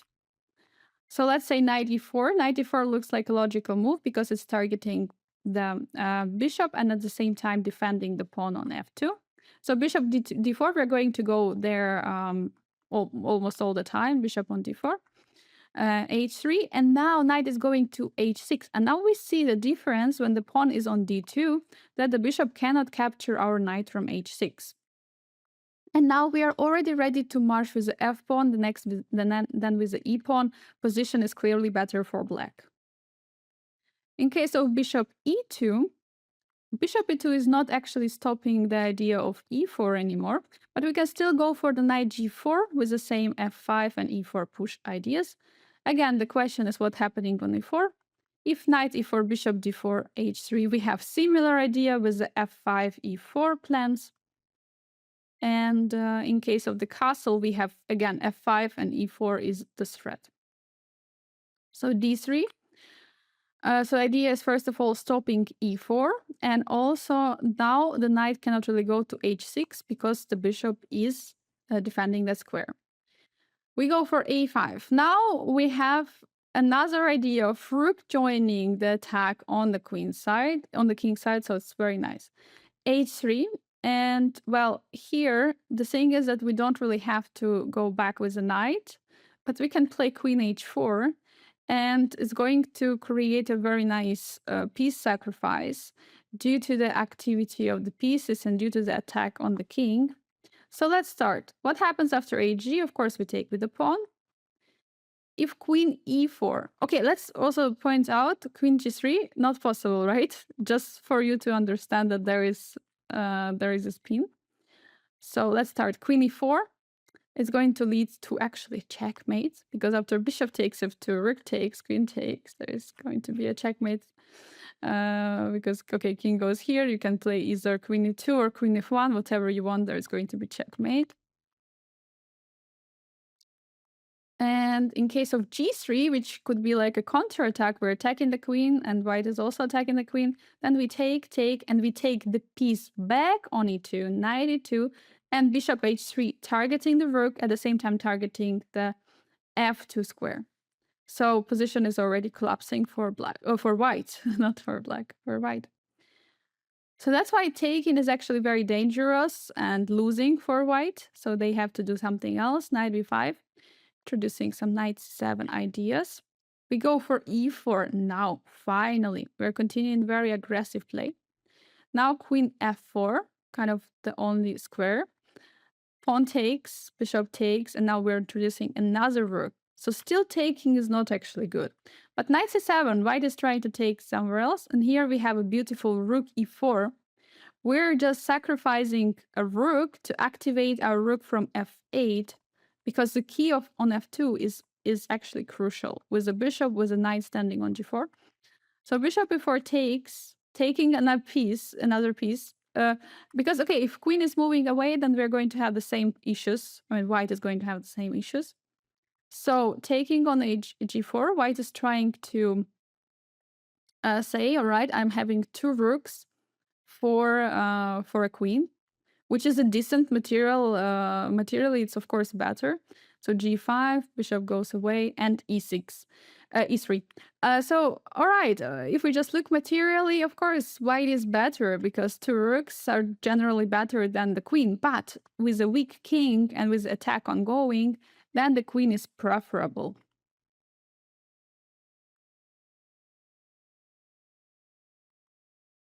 That was bishop e2 we discussed, and now we go for d3, stopping the e4 move, and also opening the bishop at the same side, so that there is no square for the knight on h6. So point now, let's illustrate it. Knight g4, knight e4, bishop d2, bishop d4, and after h3, we cannot really go back on h6. So c6, if we cannot go for the plan which we wanted, we go with a c6 plan. We have a third plan. We have e4, knight g4, and we have a c6 idea. So now we already finished the development. Our king is castled. Our pieces are standing active. So and white has still some issues to solve. So bishop e2, trying to continue the development. Takes on d5, takes, we're trading. White is trying to keep the piece on d5 so that there is no weak pawn on d5, but it's not really working too much because bishop b4, bishop d2 is the only way to stop the check, not to stop castling, but after bishop takes d2, king d2. King is staying in the center, and that's already a nice compensation for a pawn. We're going to bring the rook to the active, to the semi-open d file, and putting pressure on the king, which is still staying in the center. Good price for a pawn. So c takes d5, taking with a pawn. Probably better, because then there is not going to be ideas of leaving the king in the center. So, but bishop g4 is possible. So now we're winning back the pawn, queen g3, bishop takes. If knight e2, we're taking with the knight. And basically clear advantage for sure here due to activity of the pieces and finished development. If king takes on e2, then taking on d5 would be a bit problematic because after take, there is a very nice bishop h6, and we would lose the exchange on f8. So we have to be really careful. The queen is not standing for fun on g3. So bishop d4, we have to play first. We have time for taking a pawn on d5. And in this position, we can still continue with some moves like queen b6, rook a8, rook ac8, sorry. And we just put more and more pressure on white's position, especially considering the fact that king is in the center. And, well, later we can recapture the pawn because it's still going to be a weak pawn. So dc, white is trying to keep an extra pawn, but it's not going to be a very good idea because bishop c6, our bishops are monsters now on c5 and c6. Again, the idea of bishop h6 is in the picture. If we go knight h5 immediately, there is queen g5, trade, and knight f4, bringing us to a nice compensation in the endgame. We're down a pawn, but again, it's a good compensation looking at our active pieces, and bishops are, again, they're monsters. But we have also e4, move which is trying to open up the position since the king is in the center for white. So here, bishop h6, white is trying to checkmate us. Of course, we see checkmate, we play knight h5. If queen f5, then we are playing bishop d4, sacrificing the knight. And the thing is that after queen f6, there is a big problem for white. There is an attack ongoing. And also we threaten to take, of course, the piece back on h6. So bishop goes d2, trying to keep the piece. Then we have g6, targeting the queen. So queen g4 going away.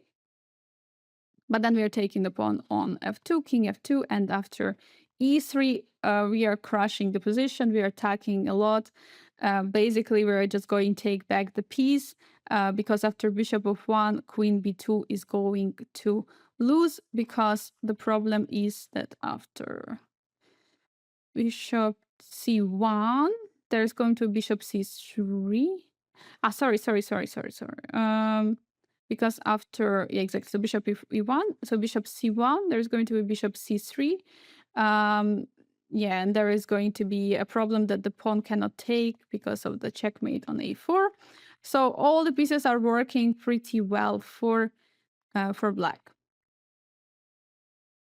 So what happens if queen e2? Of course, then there is ed3 attacking the queen, and queen kind of, has to recapture. There is no real square for the queen anymore than taking on d3. And then bishop f2. We opened a lot of file in the center, king d1, rook f d8, putting the rook in front of the king, sorry. Knight d4, knight d5, then we are just sacrificing.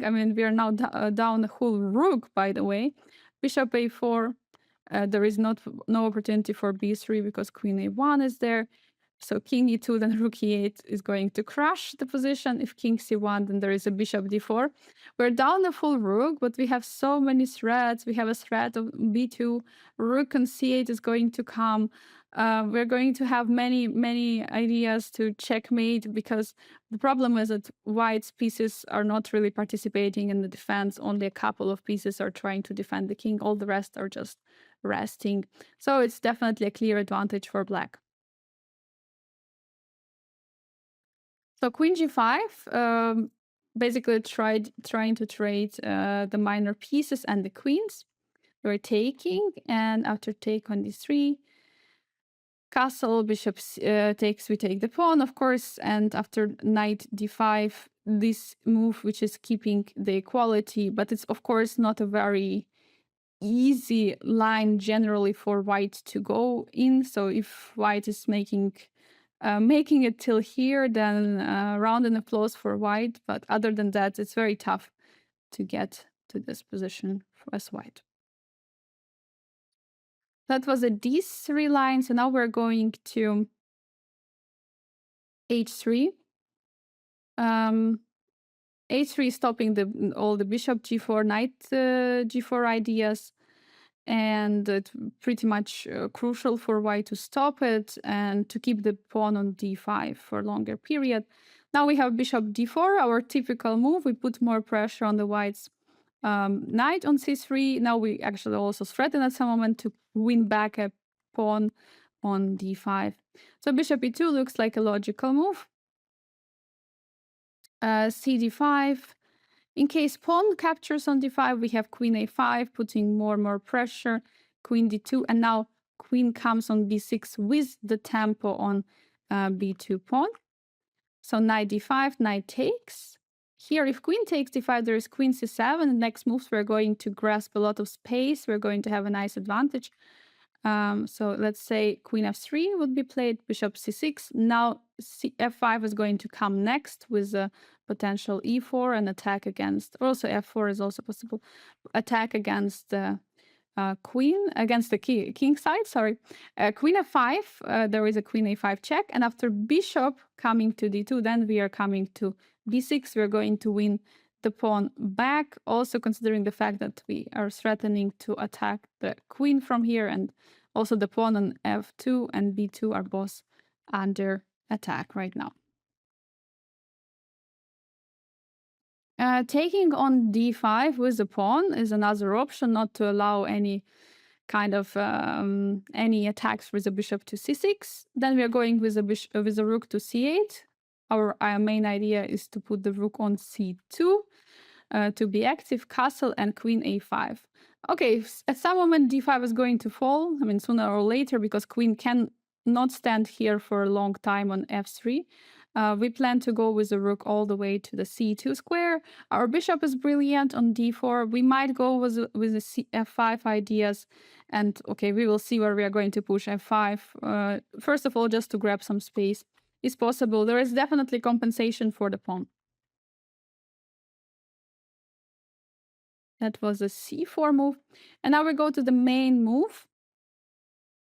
White is trying to protect the pawn on d5. In the next move, white wants to castle, and so on and so forth. So now we go with a b5. It's very logical try. So we are attacking the bishop, well, we want to go with a e4 push next. So now white has to do something. I mean, bishop b3 looks the most logical. If bishop goes back to e2, then we have bishop d6. And now the problem is that both e4 and bishop g4 are coming, and white cannot prevent both of them. So after d3, bishop g4, knight goes away, queen goes away, knight d5, queen h5, queen g5 trading, and bishop goes back. We're getting a very nice and very comfortable endgame with very active pieces and more space. So what about h3? Well, h3 is stopping bishop g4, but it's not stopping e4 as we were talking earlier. Queen e3, castle. And white's position looks pretty bad here. After c4, rook e8, we're bringing the rook all the way here. Castle c6, and we have huge activity. We are challenging the pawn structure, and basically, even though we're down a pawn, because white has a chance to trade both pawns here, we're going to be down a pawn, but due to the activity of the pieces, we're going to have a big compensation and attack, and it's going to be not easy for white. So bishop b3 looks the most logical. It's the main move, defending the pawn on d5. And now we're going for the e4. Of course, we are going for it. We are not waiting for anything. We're not waiting for d3 moves. So now if queen g3, which looks like a logical move, targeting the g7 square. We already had queen on g3 quite sometimes here, and this is not an exception. So yeah, it looks like white wants to, first of all, say that, okay, you cannot develop the bishop right now. We wanted to do it on d6, but white saying you cannot do so, but we actually can. We develop it. We give up the pawn, because after queen g7, we're going to be down 2 pawns, by the way. Rook g8, queen h6, and rook g2. We are regaining the pawn, and we're actually getting into the winning position. Again, due to the development. The problem is the development and the safety of the king. So queen goes to e3. In case queen goes to e3, bishop d6 looks like the most logical developing move. h3 stopping all kind of jumps on g4, castle, and knight h5. So now we want to go with the f5 and coming with bishop potentially on f4, trying to kick the queen away. So the only chance for white now what white cannot do is to take pawn on e4. But after queen takes pawn, we have rook e8, queen f3, targeting the knight. We're going with a knight to f4. There are already some threats like knight coming to e2. So d4, knight e2, king h1, and queen h4, and we are ready to march and attack the king. Knight is brilliant on e2, and our bishops are also the beasts looking all the way to the king side. Queen e2 is the main move here, not to get into all this kind of trouble. Bishop d6, of course, we continue the development, also highlighting that there is going to be a weakness for white, and both of our bishops are looking at the king side.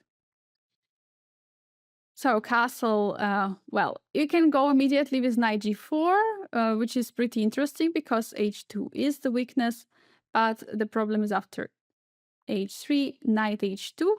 It's a very interesting idea. We're going to meet this idea a bit later, but it's very interesting because at some moment we can even introduce sacrifices on h3 and bring in the knight to f3 square. So it's going to be very interesting idea. But we're not yet rushing. We have time, so better first to castle, finish the development. And now d3, we play bishop g4, queen e3, and rook e8. So now we're pretty active, and we have big chances to attack the king on the king side. Even though we're down a pawn, we have a big compensation due to inactive pieces on the queen side from white. d3, immediately white is trying to use the pin, which they have on the king, and but there is not much to do there. So we castle, and after de, there is not real threat due to the problem of king and queen on the same side. But we have a very nice idea of bishop g4.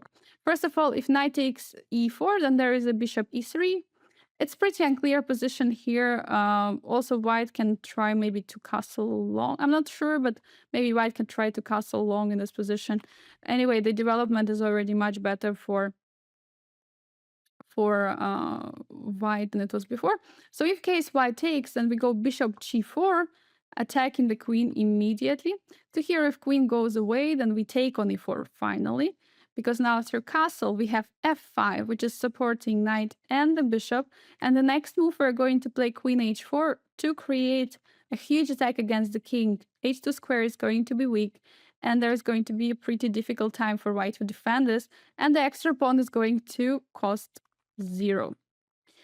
f3 looks logical, targeting the bishop, not moving the queen away. So now we take on e4, and the idea is, okay, we're sacrificing a piece. The problem is that after f takes g4, we have queen h4, and wherever king goes, we're going to have knight g3 ideas here, and then rook coming to e8. So we're going to have white is going to have a big trouble to defend this position. So let's say bishop s3 is played, and then rook e8. We put even more and more pressure. White is pinned everywhere. Queen h4 is coming, so it's a very difficult position to defend. It was a d3 move. So now d4. d4 kind of similar, but d4 is much stronger move because yeah, in this position we either take on d3 or we don't take. So and basically we can only take at this particular moment. So that's why we're not actually taking, we're just castling. And after castle, knight h4. Okay, we have similar attacking opportunities like we had before. Because now after g3 we have f5 and pushes with the pawn. A queen, we cannot go to h4, but we could bring it to h5. Well, looks like a great position for black. In case of h3, we have knight h2. Similar plan we were looking at a couple of moves earlier, knight coming to h2. After rook e1, bringing the queen, and now queen takes on e4. We have rook e8 and intermezzo, because after queen h4 there is rook checkmate.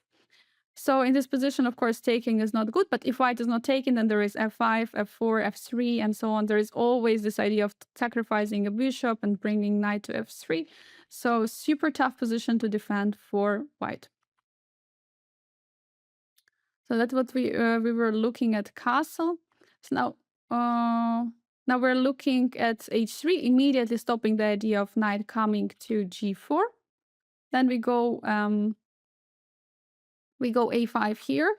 Very useful move, because now we're kind of asking white what they want to do about the bishop, playing a3 or not.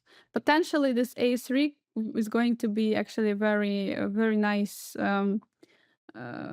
move, but not for white, but for black. So it's good to actually provoke it.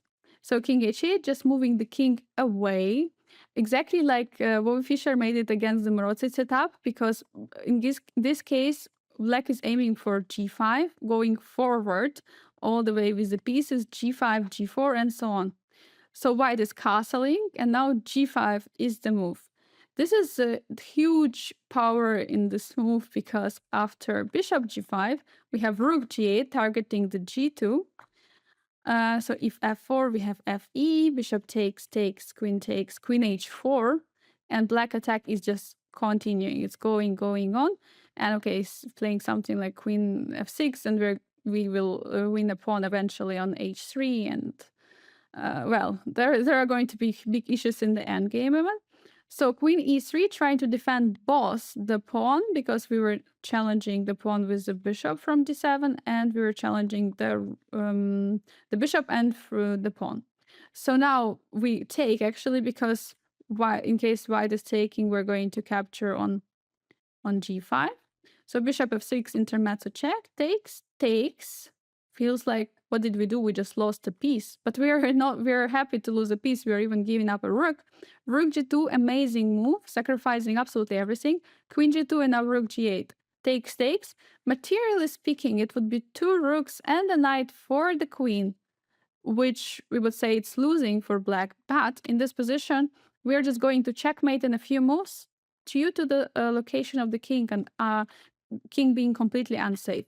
And even though now we can look that knight cannot be developed to a3, and the only square to develop is actually d2, but after d2, a knight coming to d2, then there is a queen g5, and we're going to even win that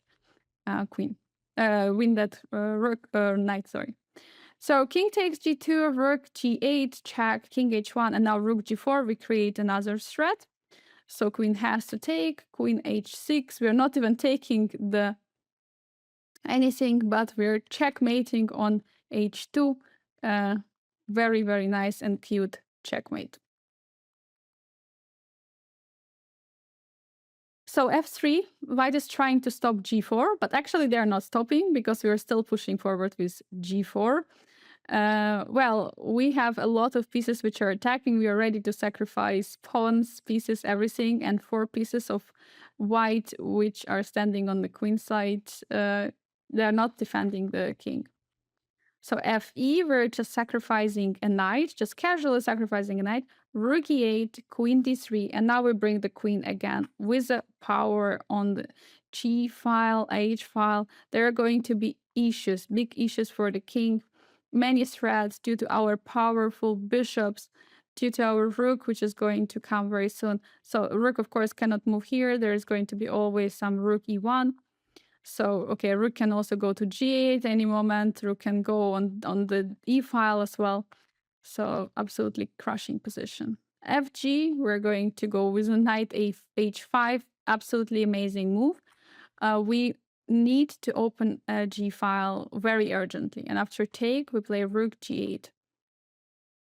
So in the next move, we're threatening to take on h3. If white is going for something like g5, we can bring the rook to h4, and g5, h3 or g5 are going to hang. So it's going to be really tough for white to defend, if not impossible. So what happens after bishop g5? It's another way to try to stop knight h4. Oops, sorry. It's another way to try to stop knight g4. But of course, we're not sacrificing a queen. Not doing Bottas gambit. So h6, we have to ask the knight, the queen, the bishop, where does it want to go? If bishop takes, then we take with the queen. Knight is coming to capture on e4. We have rook e8, castle, and queen g3. So now we have opposite side castling. We're still down a pawn, But generally speaking, looking at this position, we can actually even go and attack in the center with the f5, f4 pawn. At the same time, we can also go with the a5, a4 idea to create attack against the king on the queen side. And generally speaking, there is, of course, big compensation for that pawn. If bishop goes to h4, then we go a5. Again, this a5 is very useful because we are attacking the bishop, and we want to provoke white with some a3 move. So in case of a3, white is trying to keep the pawn. We have rook e8, castle a4, bishop goes away, bishop g4. And here is actually a tricky part. This is a very tricky move because we set up a few traps. Generally, this bishop g4 move would be actually not possible, but in this particular case it is. So bishop f6, it looks like that we are going to lose some material, but bishop h2 check, king h2, and queen d6. And after bishop e5, rook e5. And now if queen takes the bishop, we have rook g5, and we are winning. So king h1, moving away the king. Then we take the queen, bishop d8, and then we take the rook. And then we're going to have an x-straight exchange at the end of the line.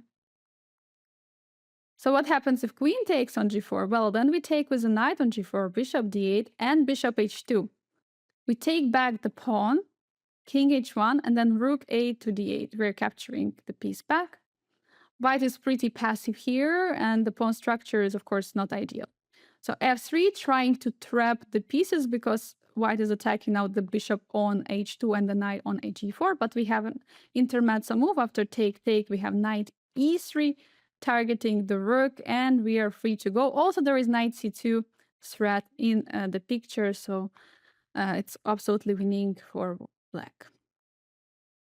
Queen e3, another way to go, but then we have g5, bishop goes away, and now knight h5.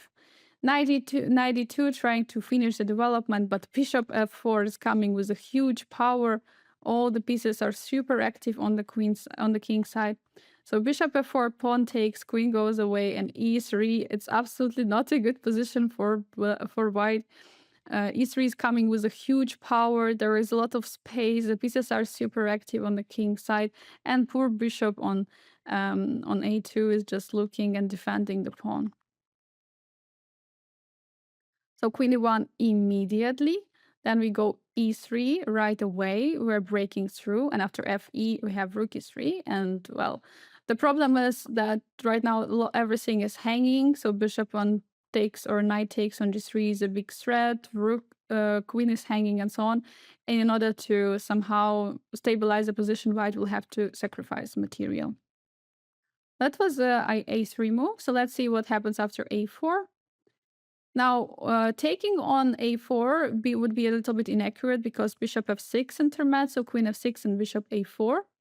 And the problem is that now we have to still do some work to win the pawn on d5 back.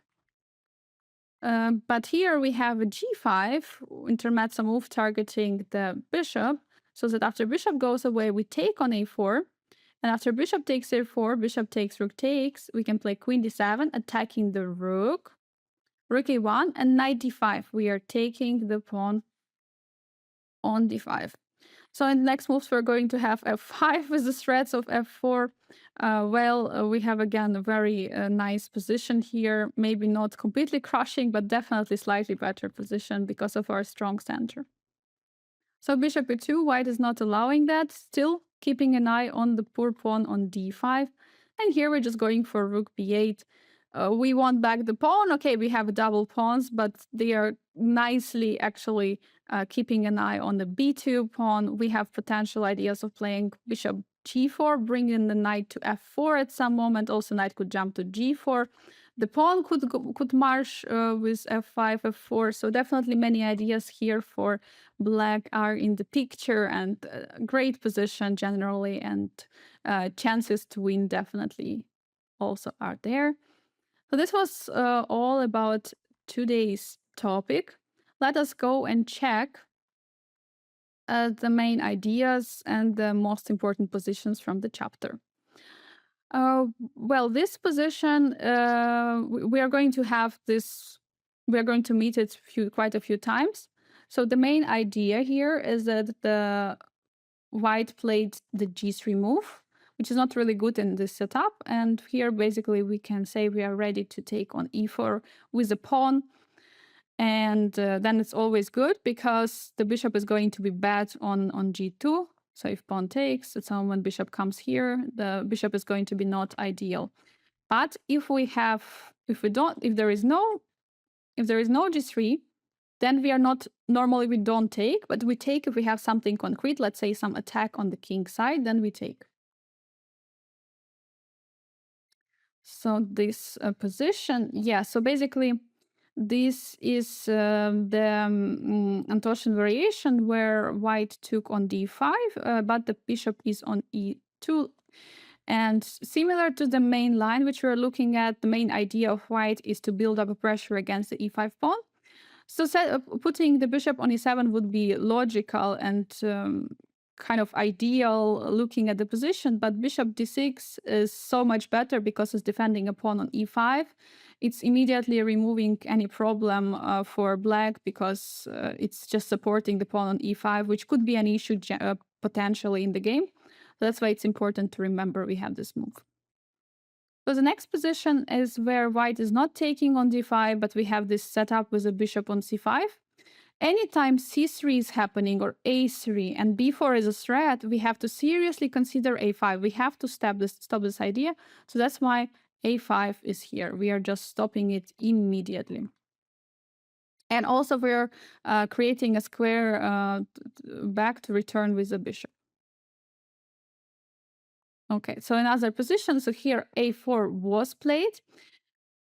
So in this position, it feels like the only piece which is not developed is the bishop from c8, and we can place it to g4. But the problem is we don't really want to trade the bishop neither for the knight nor for the bishop on e2. So it doesn't really makes a lot of sense to bring the bishop out.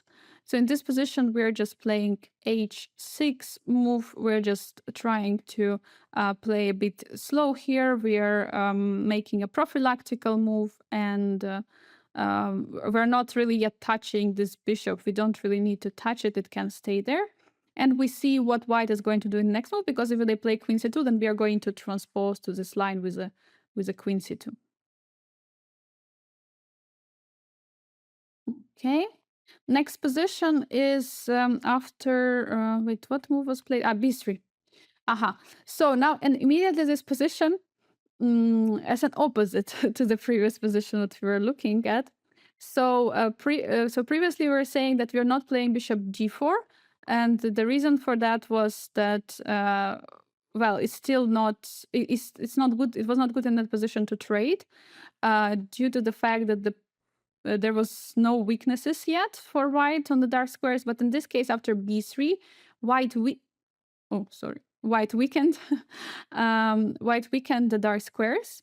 And now, actually, we are happy to trade the bishop because in the next move we want to play for d4, and once there are going to be a lot of pawns on the light squares, we will not need actually the light squares. So we can trade this bishop for a knight, but not for the bishop.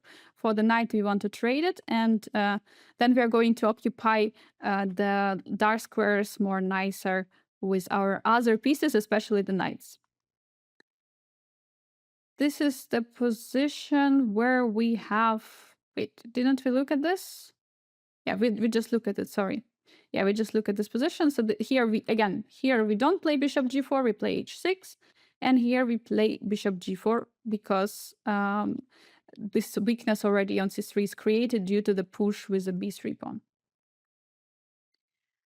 Okay, next position, what we have is that white took on d5. We have the starting position of the three heart rapports variation. So the main idea is for white to put pressure on the e5 pawn. And the move which we played already earlier in the other variations of the reversed Philidor is coming with a bishop to d6, what we are doing here as well, defending the pawn and continue the development. And yeah, it's pretty important generally this move to remember that we want to play pretty stable here and keep an eye on the e5 pawn as we can. So next position, knight c3 was played the last move. Yeah, and it's pretty important to highlight that generally we don't really want to go. Generally, we don't really want to allow this take with the pawn and opening up the b file. But unfortunately, we cannot do much here because if we go away, knight is coming to b5 and it's going to be a very nice piece there. So here we actually forced to take, but it's not such a big deal, you know. Even if we do it, it's not really such a big deal because in the next move we can just continue development. We can play queen d7, b6, remove pressure from the b file, and we can play on the queen side. So it's on the king side, sorry. So and also speaking about statical advantage, we are definitely having it due to the pawn structure of white, which is pretty damaged on the queen side. Aha, the next position, what we have is this bishop b5 line, where knight is jumping to e5, targeting the knight on c6. We have a big problems. We think about how to defend, but we just don't care. We play this queen g5 counter-attacking move. It's the line where everyone is going to take, white is going to take everything on queen side. We will take everything on king side. But it's actually a very good line for black. So this is very important to remember this first move. And then, of course, the rest of the moves are also sometimes important, but they might come. You will recall them. But this is a start, basically a starting position of this crazy variation.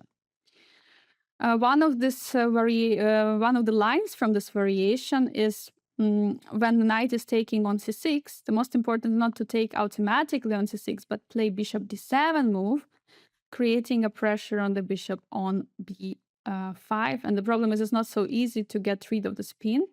So after knight a7, let's say there is going to be a c6. And after queen a5, there is going to be a6, and we're going to win back the piece. So, and also, of course, bishop h3 is going to be coming at some moment. So the next position, yeah, this was, bishop e2 was played here. And the thing is that white was not really stopping the ideas of white was trying to stop the e4, but just with the knight. So here we have this knight g4, very typical idea. Also, it's important, I think, to highlight that the pawn is on d2. So there is no ideas of taking on h6 with the bishop. So we're attacking. So here, if castle, we have f5, e4. And okay, after d3, then we already have this a5. Now rook can join the attack. And after h3, we have already opportunity to sacrifice. But in case of knight e4, which looks more logical, bishop d4, and now knight goes away with the next moves like f5 and e4.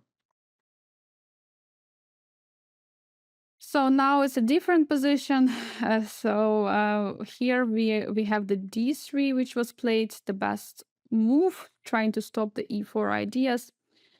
But in this position, we still go. We cannot actually wait. We cannot go for h and for knight g4 again. The problem is that knight h6 is going to be taken by the bishop. So it's very important here just to switch the plans. Since this is not working any longer, then we have to do something else, and we have to go for the, we have to go for the c6, breaking the center. It's important to remember for this idea if knight g4, or any of these f5, f4 ideas are not working. So next position. Queen came to g3, not allowing us to develop the bishop because white is going to take on g7.